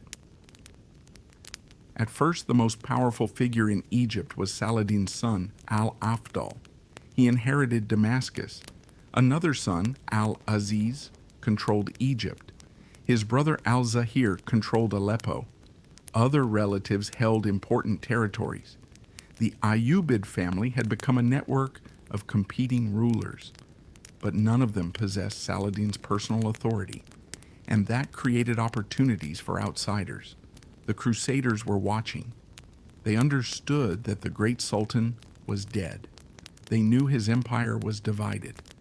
Perhaps they thought, now was the time to recover what had been lost. But the Crusaders faced a problem.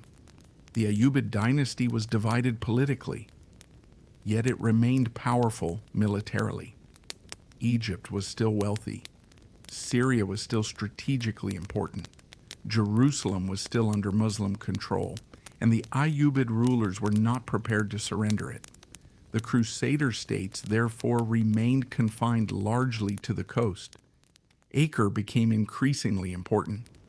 It was one of the main centers of the remaining Crusader presence. From there, European powers could maintain contact with the Mediterranean. From there, new armies could arrive. And so the struggle continued, not with the same intensity as before, but the rivalry never disappeared. In the years after Saladin's death, another great crusade would begin. It would be called the Fourth Crusade. But unlike the earlier crusades, its story would take a strange and unexpected direction. The Crusaders initially intended to reach the Holy Land. They needed ships. They turned to Venice. Venetian merchants agreed to transport the army, but the Crusaders could not pay the full cost. Their debts grew, and gradually the expedition changed. Instead of sailing directly toward Egypt or Jerusalem, the Crusaders became involved in Venetian political interests. They attacked the Christian city of Zara. Then they became involved in the politics of Constantinople. The crusade was moving farther and farther away from Jerusalem. Eventually, in 1204, the Crusaders captured Constantinople. The great Christian city was looted. The Byzantine Empire was shattered. The Fourth Crusade had become one of the strangest disasters in medieval history, and Jerusalem remained in Muslim hands. The Ayyubids had survived, but the political situation continued to change. Saladin's relatives competed for influence. His brother Aladil gradually emerged as a powerful figure. He was not Saladin. He did not possess the same legendary reputation, but he was an experienced politician. And unlike some of the younger princes, he understood that endless family warfare would weaken everyone. Aladil therefore worked to consolidate power. Slowly, he became the dominant Ayyubid ruler. Egypt became his base. Damascus came under his control. The dynasty stabilized. For a time it seemed that Saladin's political legacy might survive after all. But there was another challenge. The Crusader states remained, and European rulers continued to believe that Jerusalem could be recovered. A new crusade eventually arrived, the Fifth Crusade. Its leaders decided that the best way to defeat the Muslim powers was to attack Egypt. This made strategic sense. Egypt was the economic heart of the Ayyubid state. If Egypt fell, Jerusalem might become vulnerable. The Crusaders, therefore, sailed toward the Nile. They captured Damietta. The city was strategically important. The Crusaders believed that Egypt could be forced into surrender, but they underestimated the complexity of the Nile. The river was not simply a source of water, it was a weapon. Its canals and flooding patterns could be manipulated. The Muslim defenders understood the landscape. The Crusaders advanced. Then their position became increasingly difficult. Disease spread.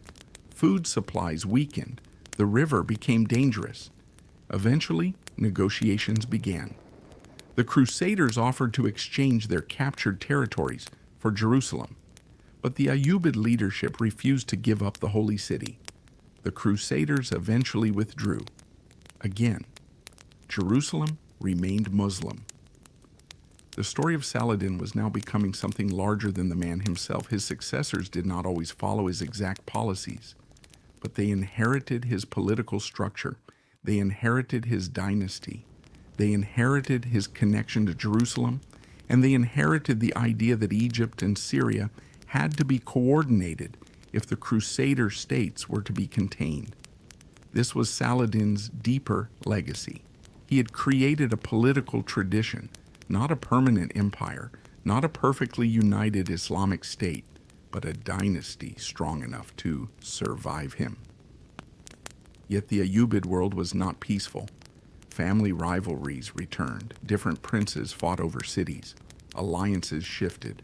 And once again, political division threatened the stability of the region. The Crusaders could exploit these disagreements. But another force was growing in the background, a military elite that had become increasingly important in Egypt, the Mamluks. These were soldiers, many originally brought from regions north of the Black Sea in Central Asia, who were trained as highly skilled warriors. Over time, they became one of the most powerful military groups in Egypt. The Ayyubid rulers depended on them, and dependence created power. The soldiers who served the dynasty were slowly becoming powerful enough to shape the dynasty's future. The Ayyubid world would eventually face its greatest test. A new enemy was approaching from the east, an enemy unlike the Crusaders, an enemy whose armies had already conquered enormous territories across Asia, the Mongols. Their advance would shake the Middle East. Cities would fall, rulers would flee, and the old political order would begin to collapse. The Ayyubids would face decisions that Saladin himself had never imagined, and the Mamluks would eventually rise. But before that future arrived, the memory of Saladin continued to influence the region. His name was still associated with Jerusalem. His dynasty still ruled. His political achievements still shaped the map. And his enemies still remembered the Sultan who had defeated them at Hattin. There is something remarkable about the survival of Saladin's legacy. The empire itself did not remain united. His descendants fought. His territories divided. His dynasty eventually disappeared. Yet the idea of Saladin became stronger with time. He was remembered as the man who had transformed a divided Muslim world into a force capable of defeating the Crusaders. He was remembered for Jerusalem, for Hattin, for his rivalry with Richard, and for the political unity he had created. But history teaches us something here. A ruler's greatest achievement is not always the empire that survives him. Sometimes it is the idea that survives him. Saladin's empire would eventually disappear, but his name would remain attached to a much larger idea. The idea that the Muslim world could overcome its divisions. The idea that Jerusalem could be recovered. The idea that a ruler from a relatively modest Kurdish military family could rise to challenge the greatest powers of his age. And that idea would echo for centuries. The world of Saladin was changing. The Crusader states were shrinking. The Ayyubid dynasty was struggling to maintain control. The Mamluks were growing stronger. And from the east, the Mongols were approaching. Soon the Middle East would face another transformation. The old rulers would disappear. New powers would rise. And the next great defenders of the Muslim world would not come from Saladin's family. They would come from the soldiers who had once served it. But before that happens, we must remember the man who started this extraordinary chain of events.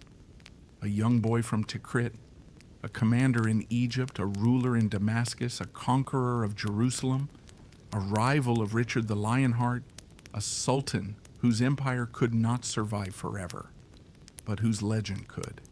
And as the centuries moved forward, the name of Saladin would continue to whisper through the history of the Middle East, not as a perfect man, not as an invincible king, but as a ruler who understood the power of patience, the importance of unity, and the extraordinary influence of a single city, Jerusalem. The name of Saladin still echoed across the Middle East, but the world he had known was disappearing. The Ayyubid dynasty still ruled Egypt and parts of Syria. The Crusaders still held cities along the coast, while new powers were rising beyond the eastern horizon. Among them was a force unlike anything the region had faced before, the Mongols. They had conquered vast territories across Asia. Their armies moved with terrifying speed, and kingdoms that had survived for centuries could disappear within weeks. Now they were moving toward the Middle East. The Ayyubid rulers were divided. Some wanted to resist, others considered submission, and some tried to negotiate. The old problem had returned. Political unity was fragile. The same region Saladin had once brought together was again divided among competing rulers. But this threat was different. The Mongols were not simply another neighboring dynasty. They were an expanding imperial force. In 1258, they captured Baghdad and destroyed the Abbasid Caliphate. The city, one of the great centers of Islamic civilization, was devastated. The news spread across the Muslim world like a shockwave. Then the Mongols continued west. Aleppo fell. Damascus was threatened. The political order built by Saladin and his successors was collapsing. For the first time in generations, the Middle East faced an enemy that seemed capable of conquering everything. The Ayyubid rulers could not respond with a single united army. Some submitted, others resisted, and some fled. In Egypt, however, a different power was preparing to act. The Mamluks had begun as military slaves, but over generations they had become one of the region's most powerful military institutions. They were highly trained, disciplined, experienced, and increasingly independent. By the middle of the 13th century, they had seized political power in Egypt. The Ayyubid dynasty was losing control, and a new military state was emerging. The Mamluk leader was Sultan Qutuz. Beside him stood Baybars, a brilliant commander and future sultan. Both men understood what was at stake. If the Mongols conquered Egypt, the entire eastern Mediterranean could be transformed. The Crusader states might become isolated, and the Islamic heartlands could fall one after another. Egypt was the last great power capable of stopping them, so the Mamluk army marched north. The two forces met in 1260 near Ain Jalut in Palestine. It was one of the most important battles in Middle Eastern history. The Mongols had rarely been defeated. Their armies had conquered vast territories, and their reputation alone could make rulers surrender. But the Mamluks were prepared. They understood Mongol tactics. Their cavalry used feigned retreats, sudden attacks, and carefully planned withdrawals to draw the Mongols into vulnerable positions. Then they struck. The battle ended in a major Mamluk victory. The Mongol advance into Egypt was stopped, and one of the great Mongol armies had suffered a decisive defeat. The Middle East had survived. A new power had emerged, the Mamluk Sultanate. What did this have to do with Saladin? Everything. The Mamluks inherited the political world that Saladin and the Ayyubids had shaped. Egypt remained the center of Muslim power. Syria remained strategically vital, and Jerusalem remained under Muslim control. The struggle against the Crusader states continued. The Mamluks now became the region's defenders. Among their most important leaders was Baybars. He was not a member of Saladin's family. He was a Mamluk soldier, but like Saladin, he understood that the Crusader states could not remain permanently powerful. He also understood that Egypt and Syria had to be coordinated. The old lesson had returned. Unity was strength. After the death of Qutuz, Baybars became Sultan. He fought the Mongols, strengthened Egypt, expanded Mamluk authority across Syria, and gradually destroyed the remaining Crusader strongholds. One by one, the Crusader cities fell. Antioch was captured. Other fortresses followed. The Crusader states that had once seemed permanent were disappearing. The process had begun long before Baybars. It had begun with Saladin. Hattin had shattered the great Crusader army. The recovery of Jerusalem had transformed the political landscape. Richard's crusade had failed to retake the city. Although Saladin had not completely destroyed the Crusader states, he had weakened them severely. The Mamluks would finish what later generations of Muslim rulers had begun. By the end of the 13th century, the Crusader presence in the Levant had been reduced dramatically. In 1291, Acre fell to the Mamluks. It was the final great stronghold of the Crusader states in the Holy Land. The walls were breached. The city fell. The Crusader era in the Eastern Mediterranean was effectively over. Think about the journey. In 1099, Crusader armies captured Jerusalem. Nearly a century later, Saladin recovered it. Richard the Lionheart then arrived with a massive army but failed to take the city. Saladin died. His dynasty struggled. The Mongols arrived, the Mamluks rose, and eventually the last major Crusader stronghold fell. The political world had been transformed. Yet Saladin's story was not finished. Centuries later, people would ask why he was remembered so differently from many other conquerors. There had been countless rulers who conquered cities, commanded armies, and built empires. Most of their names disappeared. Saladin's did not. Part of the answer was Jerusalem. The city gave his story enormous symbolic power, but that alone was not enough. His reputation also came from the way he dealt with enemies. He could be merciful, negotiate, and show generosity. He could also be ruthless when he believed it necessary. This combination fascinated later generations. His enemies could respect him. His supporters could admire him. His descendants could claim his legacy. Saladin's story also had the shape of a legend.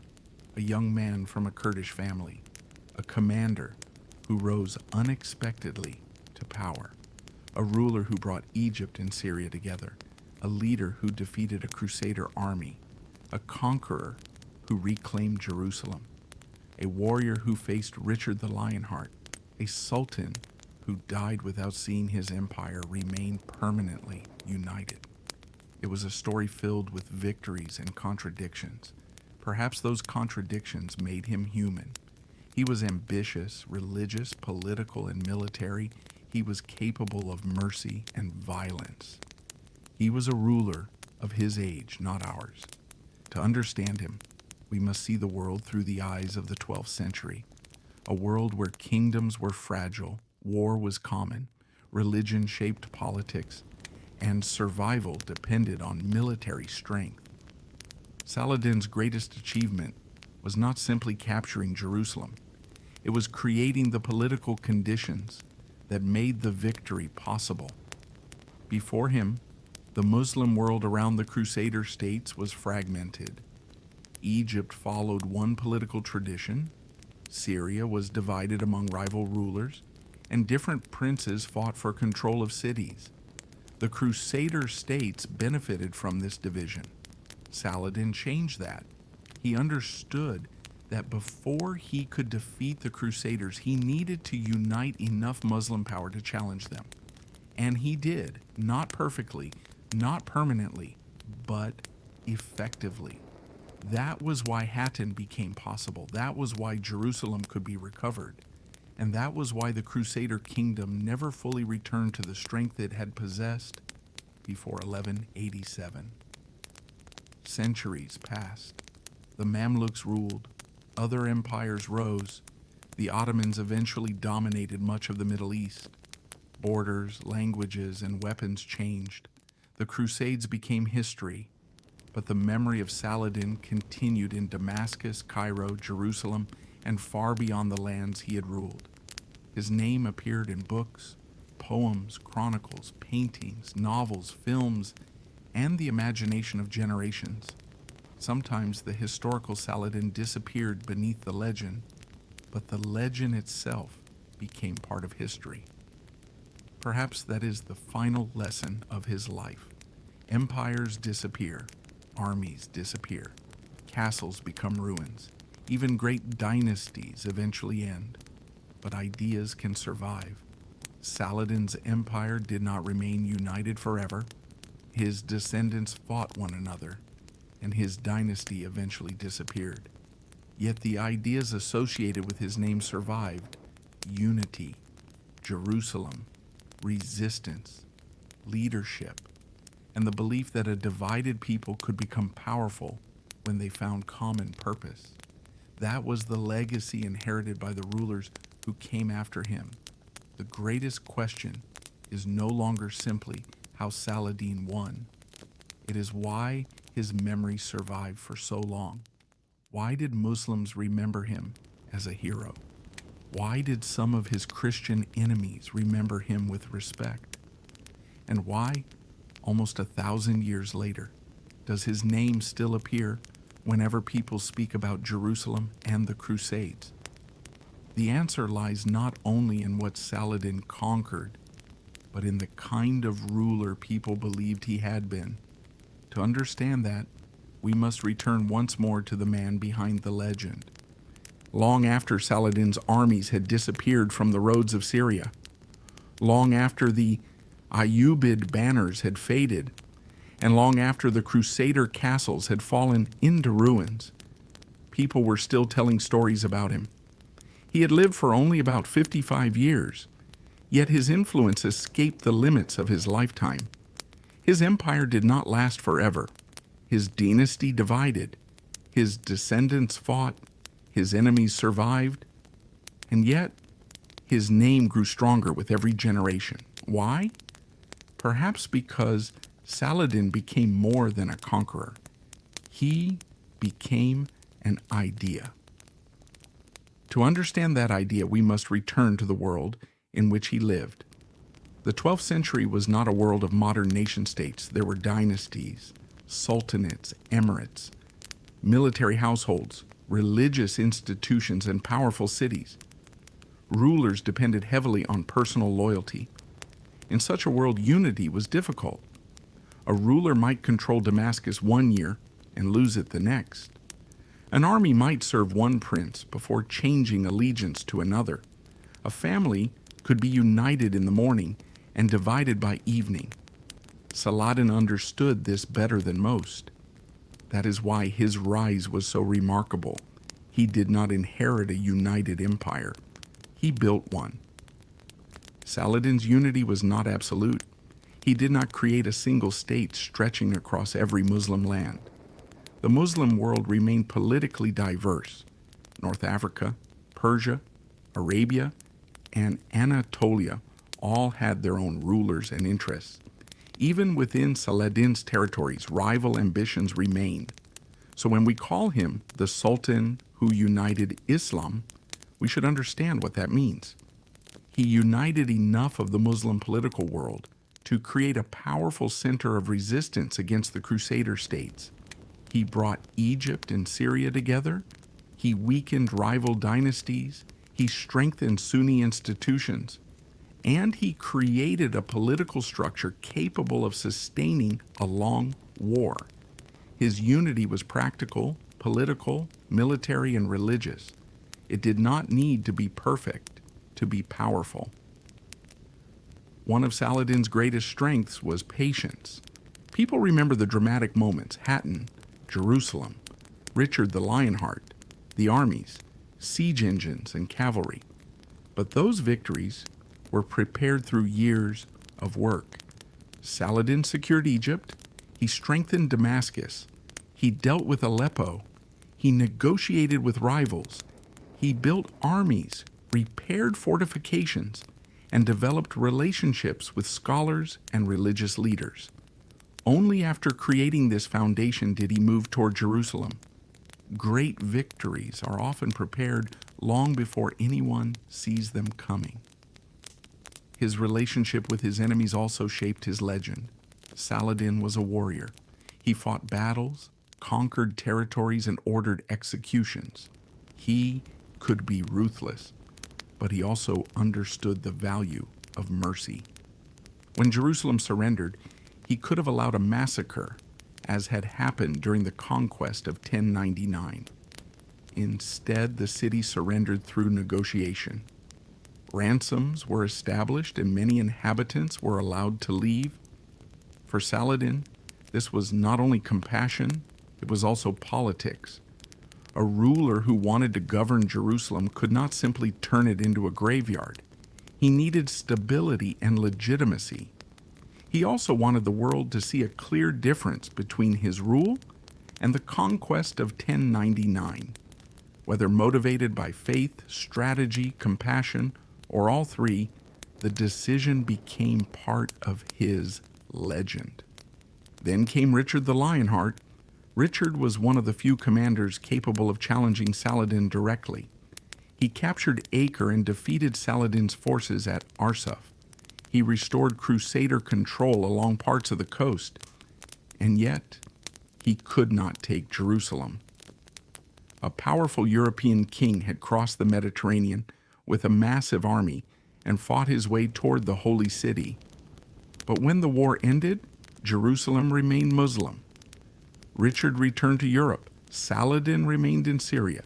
Neither man achieved everything he wanted, but Saladin had protected the city, and that was enough. Over time, stories about Richard and Saladin became larger than reality. Chroniclers described acts of generosity, gifts, respect, and honorable conduct. Some stories were exaggerated, but the fact that Saladin's enemies could admire him is significant. He was not remembered simply as a monster. He became a complicated figure, a dangerous enemy who could also be respected, a conqueror who could show mercy, a deeply religious ruler who was also a practical politician, a man who wanted unity but fought Muslims to achieve it. These contradictions make his story compelling. Jerusalem gave his legacy even greater power. For Christians, it was the city of Jesus.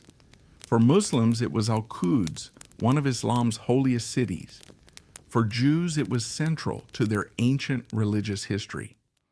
Saladin understood that controlling Jerusalem meant controlling more than stone walls. It meant controlling a symbol. When he entered the city in 1187, his victory became more than a military achievement. For many Muslims, it represented religious and political renewal. The city lost in 1099 had been recovered, and Saladin was responsible. Yet his legacy also reveals the limits of individual power. After his death, the empire began to divide. His sons and relatives competed. Different cities came under different rulers. The Ayyubid family fought among itself. Saladin had created unity, but he had not solved political fragmentation forever. His system depended heavily on his personal authority. Once he was gone, the bonds weakened. This does not erase his achievement. It reminds us that history is rarely permanent. A ruler can change the map. Changing human ambition is much harder. Still, the Ayyubid dynasty survived for decades, and Saladin's political structure influenced later rulers. Eventually, the Mamluks rose to power. They defeated the Mongols at Ain Jalut, continued the struggle against the Crusader states, and captured Acre in 1291. The last major Crusader stronghold in the Holy Land had fallen. The era that began with the Crusader conquest of Jerusalem in 1099 had finally come to an end. Saladin was not alive to see it, but his victories had helped shape the path toward that outcome. Centuries later, historians continued to debate Saladin. Was he a religious leader, a political genius, a military commander, an ambitious conqueror, a defender of Islam? The answer is probably all of these, but the more important question is why his story survived. Thousands of rulers conquered cities, thousands of generals won battles, thousands of kings built empires. Most were forgotten. Saladin was not. His story connected faith, war, unity, Jerusalem, leadership, and resistance. It became a story people could return to whenever they wanted to speak about courage or political unity. Even today, Saladin's name carries a weight far greater than the number of years he lived. He was born into a divided world. He died in a world that was still divided. But between those moments, he changed the balance of power. He showed that a fragmented Muslim political world could become a formidable force. He recovered Jerusalem. He resisted Richard the Lionheart. And he left behind a memory that outlived his dynasty. Perhaps that is the greatest victory available to a ruler. Not to live forever, but to remain remembered.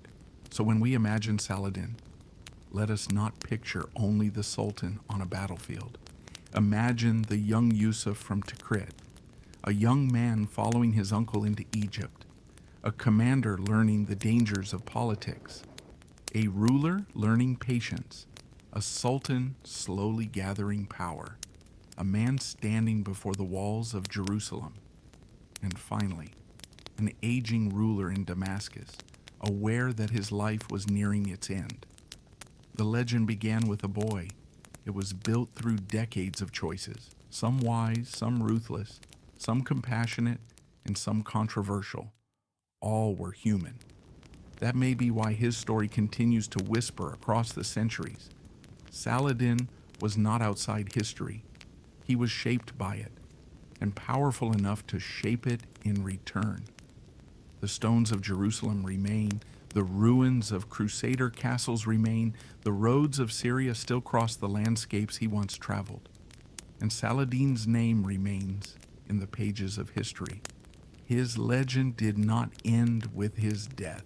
It traveled across centuries, into the memories of Muslims, into the writings of Europeans, and eventually into the modern world. The historical sultan slowly became something even more powerful, a symbol. A symbol. That is what Saladin slowly became.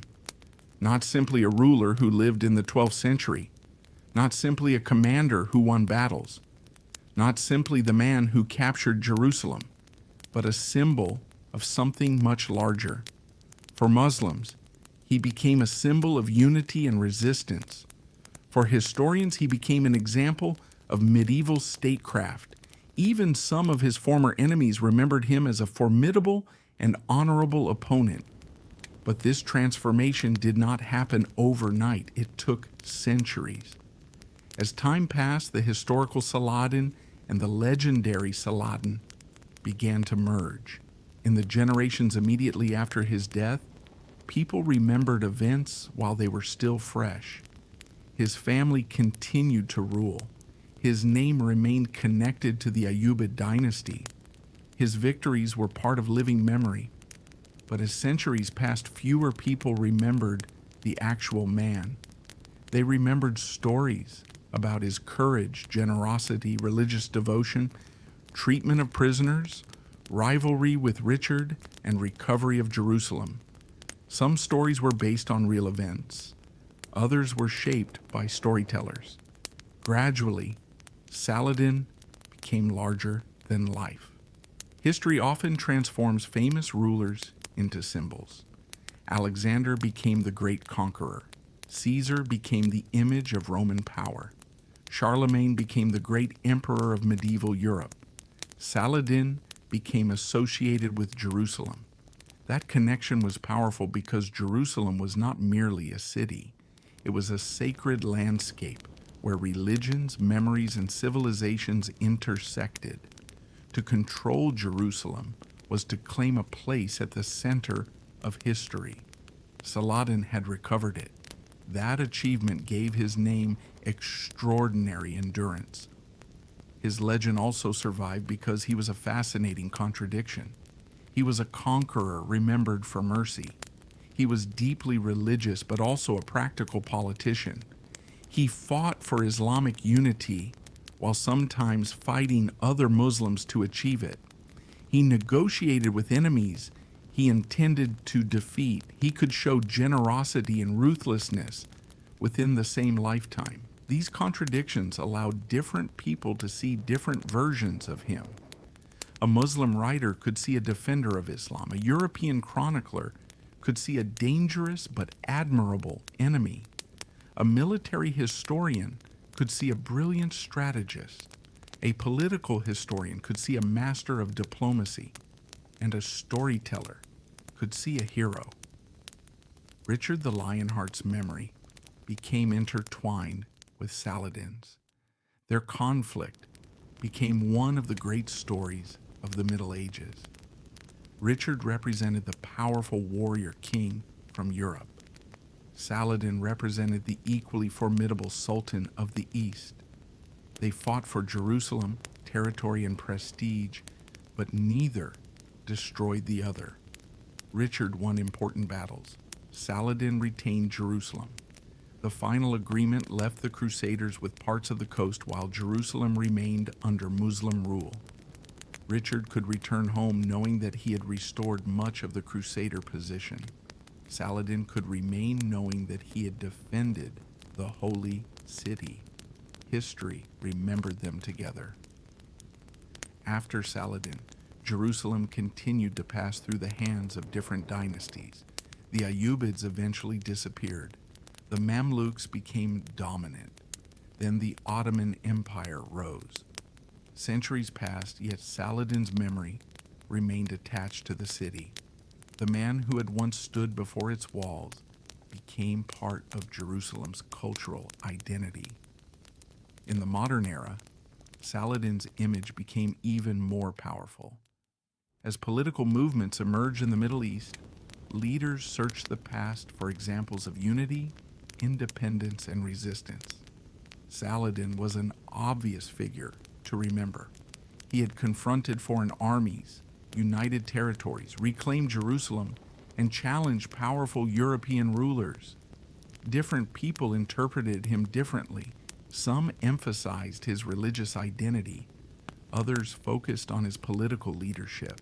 Some highlighted his Kurdish heritage. Others presented him as a broader Islamic hero.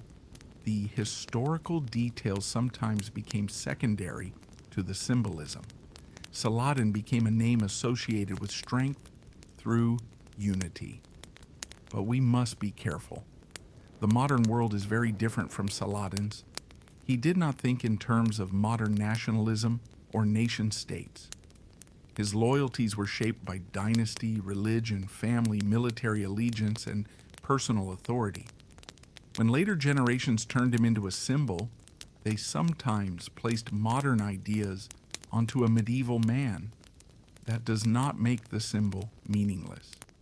It reminds us that there are two Saladins, the historical Saladin and the Saladin remembered by later generations. They are connected, but they are not exactly the same.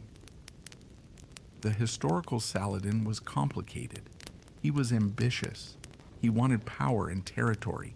He wanted rivals to submit.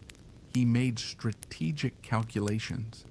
He sometimes fought people who shared his religion. He could be ruthless, but he also had a strong sense of religious duty. He supported scholars, built religious institutions, and cared about the reputation of his rule.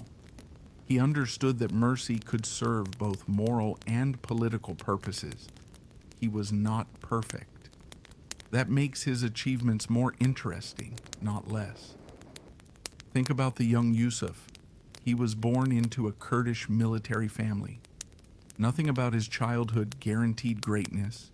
He followed his uncle Shirkuh into Egypt and entered a world of competing armies and political conspiracies. After his uncle died, Yusuf survived. He became vizier. He ended the Fatimid Caliphate. He became ruler of Egypt. Then he moved into Syria, took Damascus, fought rivals, brought Aleppo into his political orbit, built an army, and confronted the Crusader states. Eventually, he stood before Jerusalem. This was not the story of a man who inherited everything. It was the story of a man who spent decades building power. His greatest weapon was not simply his cavalry. It was his ability to wait. He did not attack the Crusader kingdom at its strongest. He waited for political divisions, weak leadership, broken truces, and the right moment to strengthen his own army. When that moment arrived, he moved. Hattin was not an accident. It was the result of years of preparation. Jerusalem was not an accident. It followed the collapse of the Crusader field army. His survival against Richard was not luck alone. It came from understanding the limitations of his enemy. Saladin did not create unity simply by commanding people to unite. He created incentives. He negotiated with rulers. He offered favorable terms. He allowed some rivals to retain power. He rewarded loyalty. He used religion to strengthen legitimacy and diplomacy to reduce resistance. When necessary, he used force. Unity was not merely an emotional idea, it was a political system. Bringing people together is easy to discuss. Making them accept common authority is much harder. Saladin managed to do this across a large part of the Middle East. Yet his story also contains a warning. The unity he created depended heavily on him. When he died, his family divided his territories, and the empire weakened. A great leader can create extraordinary achievements, but if those achievements depend entirely on one person's authority, they may not survive that person. Saladin built a dynasty, but not permanent political unity. His descendants inherited his territories, not his exact combination of authority, patience, and military skill. Eventually, the empire disappeared. Still, the legend remained. Saladin's story feels timeless because it is not only about victory, it is also about memory. Some rulers conquered more land. Some commanded larger armies. Some lived longer. But Saladin became unforgettable because his story contained themes people continued to care about. A divided world, a powerful enemy, a sacred city, a determined ruler, and the struggle to unite different people around a common purpose. That is a story capable of surviving centuries. Imagine the Middle East of the 12th century, the sound of horses, merchants calling through the streets of Damascus, soldiers moving through narrow roads, banners above ancient fortresses, prayers rising over Jerusalem, and somewhere among those sounds, the name of Saladin, not yet a legend, just a man who made mistakes, a man who won and lost, a man who loved his family and prayed, a man who commanded armies, a man who feared enemies, a man who sometimes showed mercy and sometimes chose violence. For one extraordinary generation, he changed the balance of the Middle East. His life ended in 1193, but his story continued through dynasties, wars, books, memories, and generations that saw in Saladin whatever their own age needed him to represent. The Sultan died. The empire changed. The dynasty disappeared. But the symbol survived. And beneath the layers of legend, the real Saladin is still waiting to be discovered. Not the perfect hero, not the mythical conqueror, but the complicated man who stood between two worlds and changed both.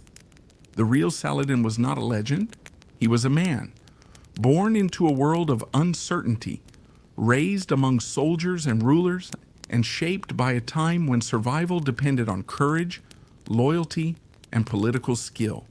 His name would eventually become larger than his life, but before he became a symbol, he had to make choices. Some of those choices would define the Middle East for centuries. Saladin's greatest strength was perhaps his understanding of people. He knew that armies were made of men, governments were built from relationships, and empires survived only when people believed their ruler could protect them. He understood something many conquerors forgot. Fear could win a city, but trust could hold an empire together. This did not mean Saladin was always gentle. He could be severe, punish rebellion, and destroy resistance. But he also understood when mercy was useful. Sometimes mercy could achieve what violence could not. This was especially clear after the capture of Jerusalem. Saladin had every reason to celebrate. His greatest enemy had been defeated, and the city lost in 1099 had returned to Muslim rule. Yet he did not allow uncontrolled destruction. The surrender was negotiated. Ransoms were established, and many civilians were allowed to leave. Jerusalem's Christian population did not simply disappear, and Christian religious sites continued to exist. Muslim places of worship were restored, and the city began a new chapter under Saladin. This decision became one of the strongest foundations of his later reputation. Saladin also understood the power of reputation. He knew rulers were judged not only by what they did, but by how people remembered their actions. Every victory could become a story. Every act of mercy could become a message. Every political agreement could strengthen legitimacy. And Jerusalem was the greatest message of all. Saladin wanted the Muslim world to see him as the ruler who had restored a sacred city.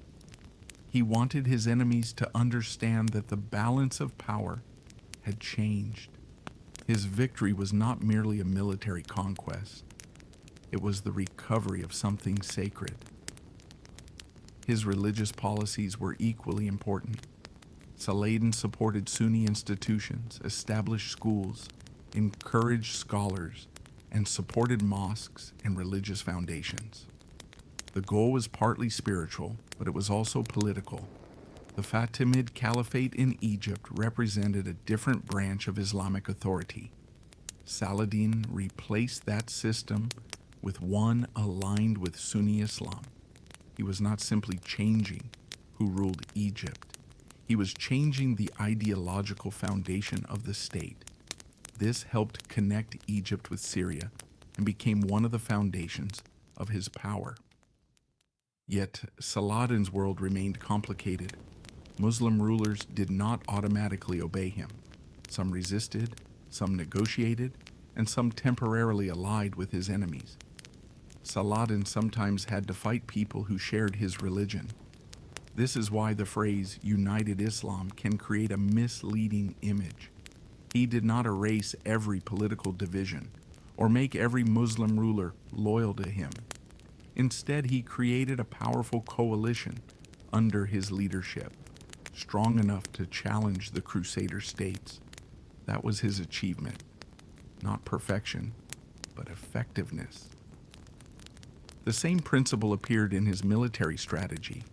Saladin was not obsessed with winning every battle. He understood that a commander could lose a battle and still win a war. His defeat at Mongisar in 1177 did not destroy him. His setbacks during the campaigns against Richard did not destroy him either. Even after Arsuf, where Richard's army defeated his forces, Saladin remained in control of Jerusalem. A less patient commander might have rushed into another battle seeking revenge. Saladin often did the opposite. He stepped back, reorganized, waited, studied the enemy, and returned. Patience became one of the defining characteristics of his leadership. He understood that time could be a weapon. Against the Crusaders, distance was a weapon. Heat was a weapon. Supply shortages were weapons. Political divisions were weapons. At Hattin, he used the environment to weaken the Crusader army. During the Third Crusade, he used similar methods against Richard. He did not need to destroy Richard's army completely. He needed to prevent Richard from reaching Jerusalem under favorable conditions.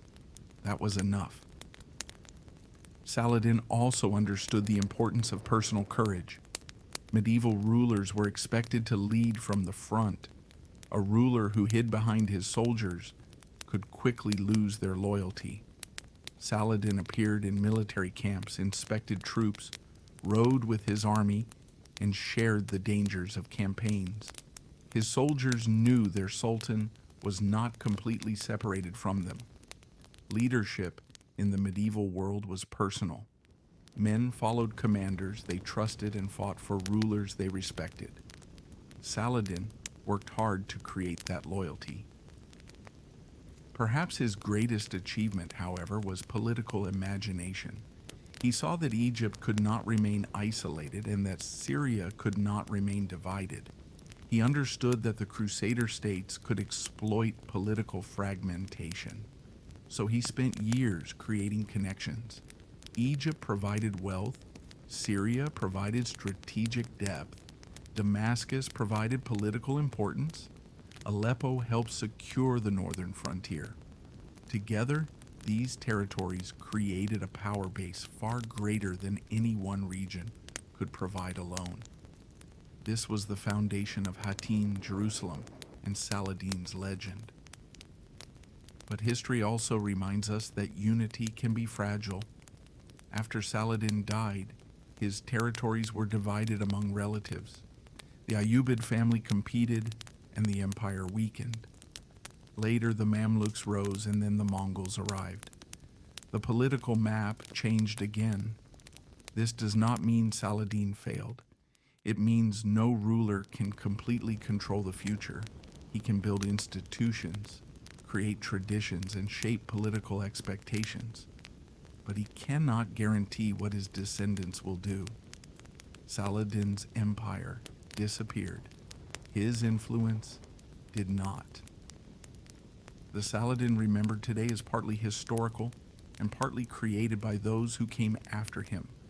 Muslim writers emphasized his defense of Islam. European writers sometimes emphasized his generosity and chivalry. Modern historians study his military campaigns. Modern political movements have used his image as a symbol of unity. Each generation has looked at Saladin and seen something different. Yet beneath these interpretations is the same historical figure, Yusuf ibn Ayyub, known to history as Salah al-Din, the Sultan who changed the balance of power in the Middle East. He did not live long. Born around 1137 or 1138, he died in 1193. Only about 55 years separated those two moments.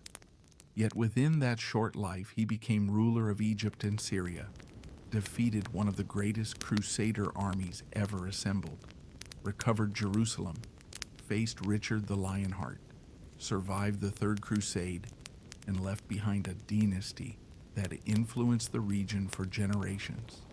Few medieval rulers accomplished so much in such a short lifetime. But the most powerful part of his story may not be what he gained. It is what he understood. Strength was not simply the size of an army. It was unity, patience, legitimacy, diplomacy, and knowing when to fight and when not to fight. It was understanding the enemy and understanding yourself. Those qualities allowed a young commander from a Kurdish family to rise through one of the most complicated political environments of the medieval world. And then there is Jerusalem, always Jerusalem, the city at the center of so many dreams. the city that witnessed conquest after conquest, and the city whose walls saw armies arrive from distant lands. Saladin captured it. Richard tried to reclaim it. The Crusaders failed. Eventually, the political world moved on, but Jerusalem remained. Its stones remembered the footsteps of countless generations, including those of Saladin, a man who spent decades preparing for the moment when he would stand before its walls. He knew victory would make him famous. He could never have imagined how famous. Today, nearly 9 centuries after his death, Saladin's name still carries emotional power. People remember Hattin, Jerusalem, and Richard, but they should also remember the quieter moments, the years of preparation, the negotiations, the political compromises, and the decisions that prevented wars rather than creating them. History often celebrates the moment the sword falls. It rarely celebrates the moment when a ruler decides not to draw it. Saladin understood both. That may be one reason his story survived. So the final question is not simply whether Saladin was a great ruler. The answer is almost certainly yes. The more interesting question is what kind of greatness he possessed. It was partly the greatness of conquest, certainly the greatness of military strategy, and for many supporters, the greatness of religious devotion. But perhaps most importantly, it was the greatness of political unity.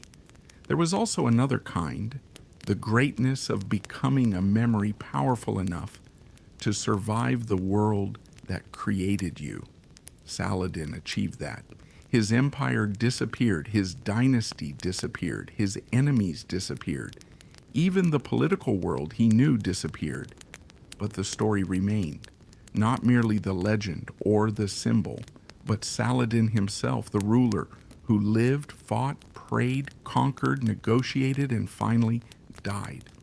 Because sometimes the greatest legacy of a ruler is not the land he conquered. It is the way the world remembers him. And so, we come to the end of our journey. Not the end of Saladin's legend, not the end of the stories told about him, but the end of the life of the man himself. A man who began as Yusuf ibn Ayyub and became Salah al-Din, Saladin, the Sultan who changed the balance of power in the Middle East. He was not born to rule an empire. He was born into a Kurdish military family in a world of competing rulers. As a young man, he followed his uncle Shirkuh into Egypt. There, surrounded by political intrigue, armies, and rival dynasties, he learned how power truly worked. His uncle died. Saladin inherited responsibility. The Fatimid Caliphate disappeared. Egypt came under his control. Then came Syria, Damascus, Aleppo, the rival princes, the Crusader states, one challenge after another. And through all of it, Saladin continued building, slowly, patiently, carefully, until the young commander from Tikrit had become one of the most powerful rulers of his age. But Saladin's greatest achievement was not simply the territory he controlled, it was the unity he created. Before him, the Muslim lands surrounding the Crusader states were deeply divided. Different rulers competed for cities. Different armies served different masters. Political rivalries weakened everyone. Saladin understood that the Crusader states could survive as long as their enemies remained divided. So he changed the equation.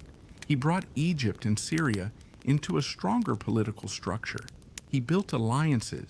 He defeated rivals. He negotiated when possible. He fought when necessary. And eventually he created the strength required for a decisive confrontation.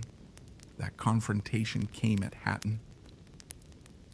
The Battle of Hattin became the turning point. The Crusader army was destroyed. King Guy was captured. The True Cross was taken. And the road to Jerusalem opened.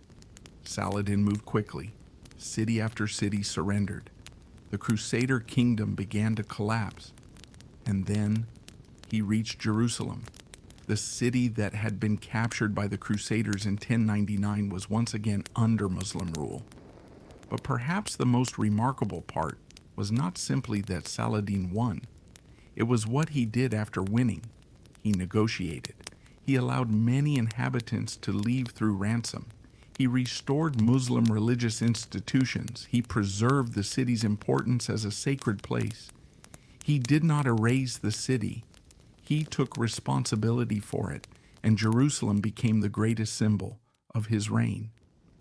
Then came Richard the Lionheart, a king from Europe who arrived with a powerful army and an enormous reputation. The two rulers fought across the Holy Land. Richard captured Acre. He defeated Saladin at Arsuf. He pushed south. He came close to Jerusalem. Yet the city never fell.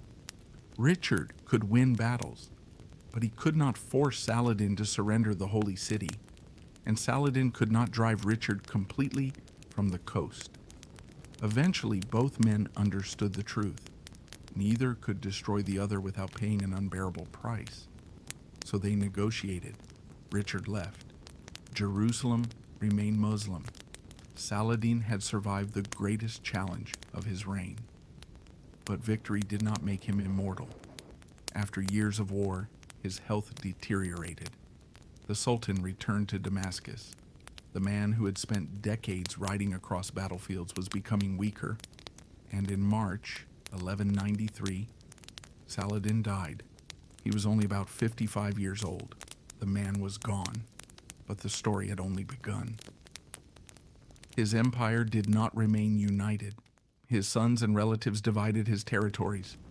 The Ayyubid family competed. The political unity Saladin had created weakened. Later, the Mamluks rose. The Mongols arrived. New wars transformed the region, and eventually, the Crusader states disappeared. In 1291, Acre fell to the Mamluks. The great Crusader presence in the Holy Land was finally broken. Saladin did not live to see that day, but his victory at Hattin and the recovery of Jerusalem had helped change the direction of history. And this is where we should separate the man from the legend. Saladin was not perfect. He was not a modern hero. He was a medieval ruler. He fought wars. He conquered cities. He made political calculations. He sometimes fought Muslims.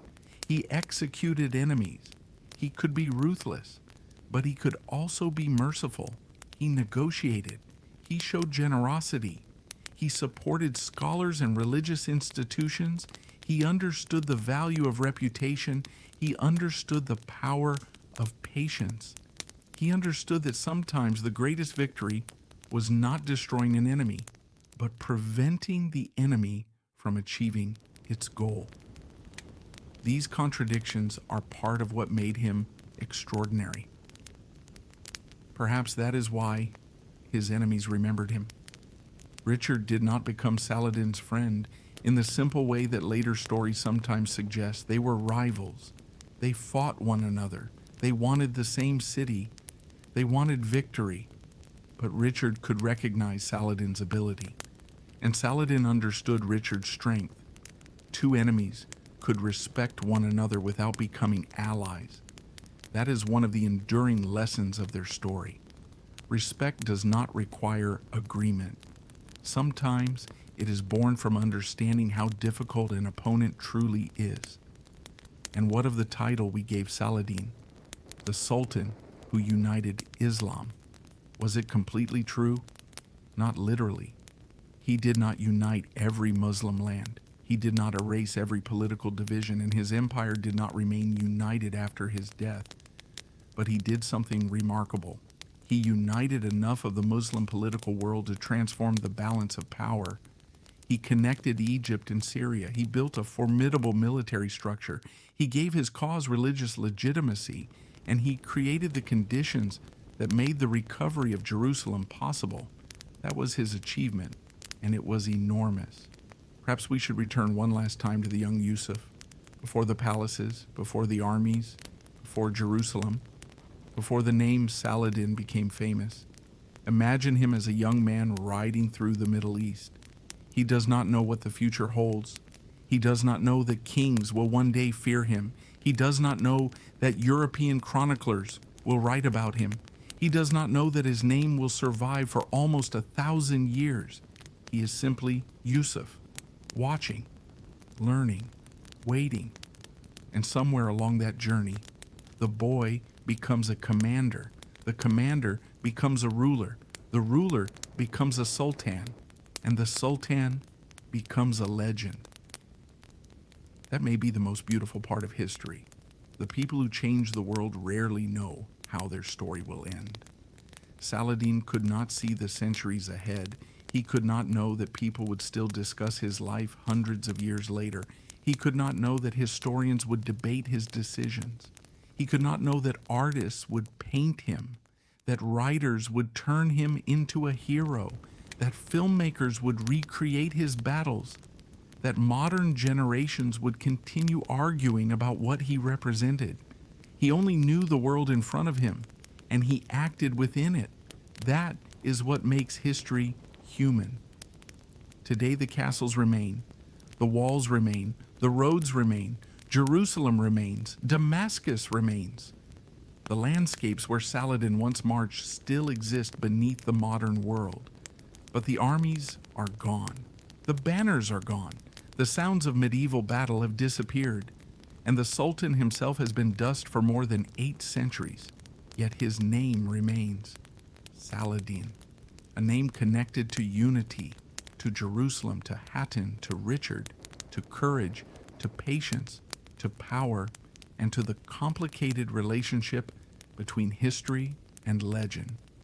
Perhaps in the end, Saladin's greatest victory was not the capture of a city. It was becoming unforgettable. His empire disappeared. His dynasty disappeared. The Crusader states disappeared. The political world he knew disappeared. But the story remained. And perhaps that is what history gives to the people who shape it.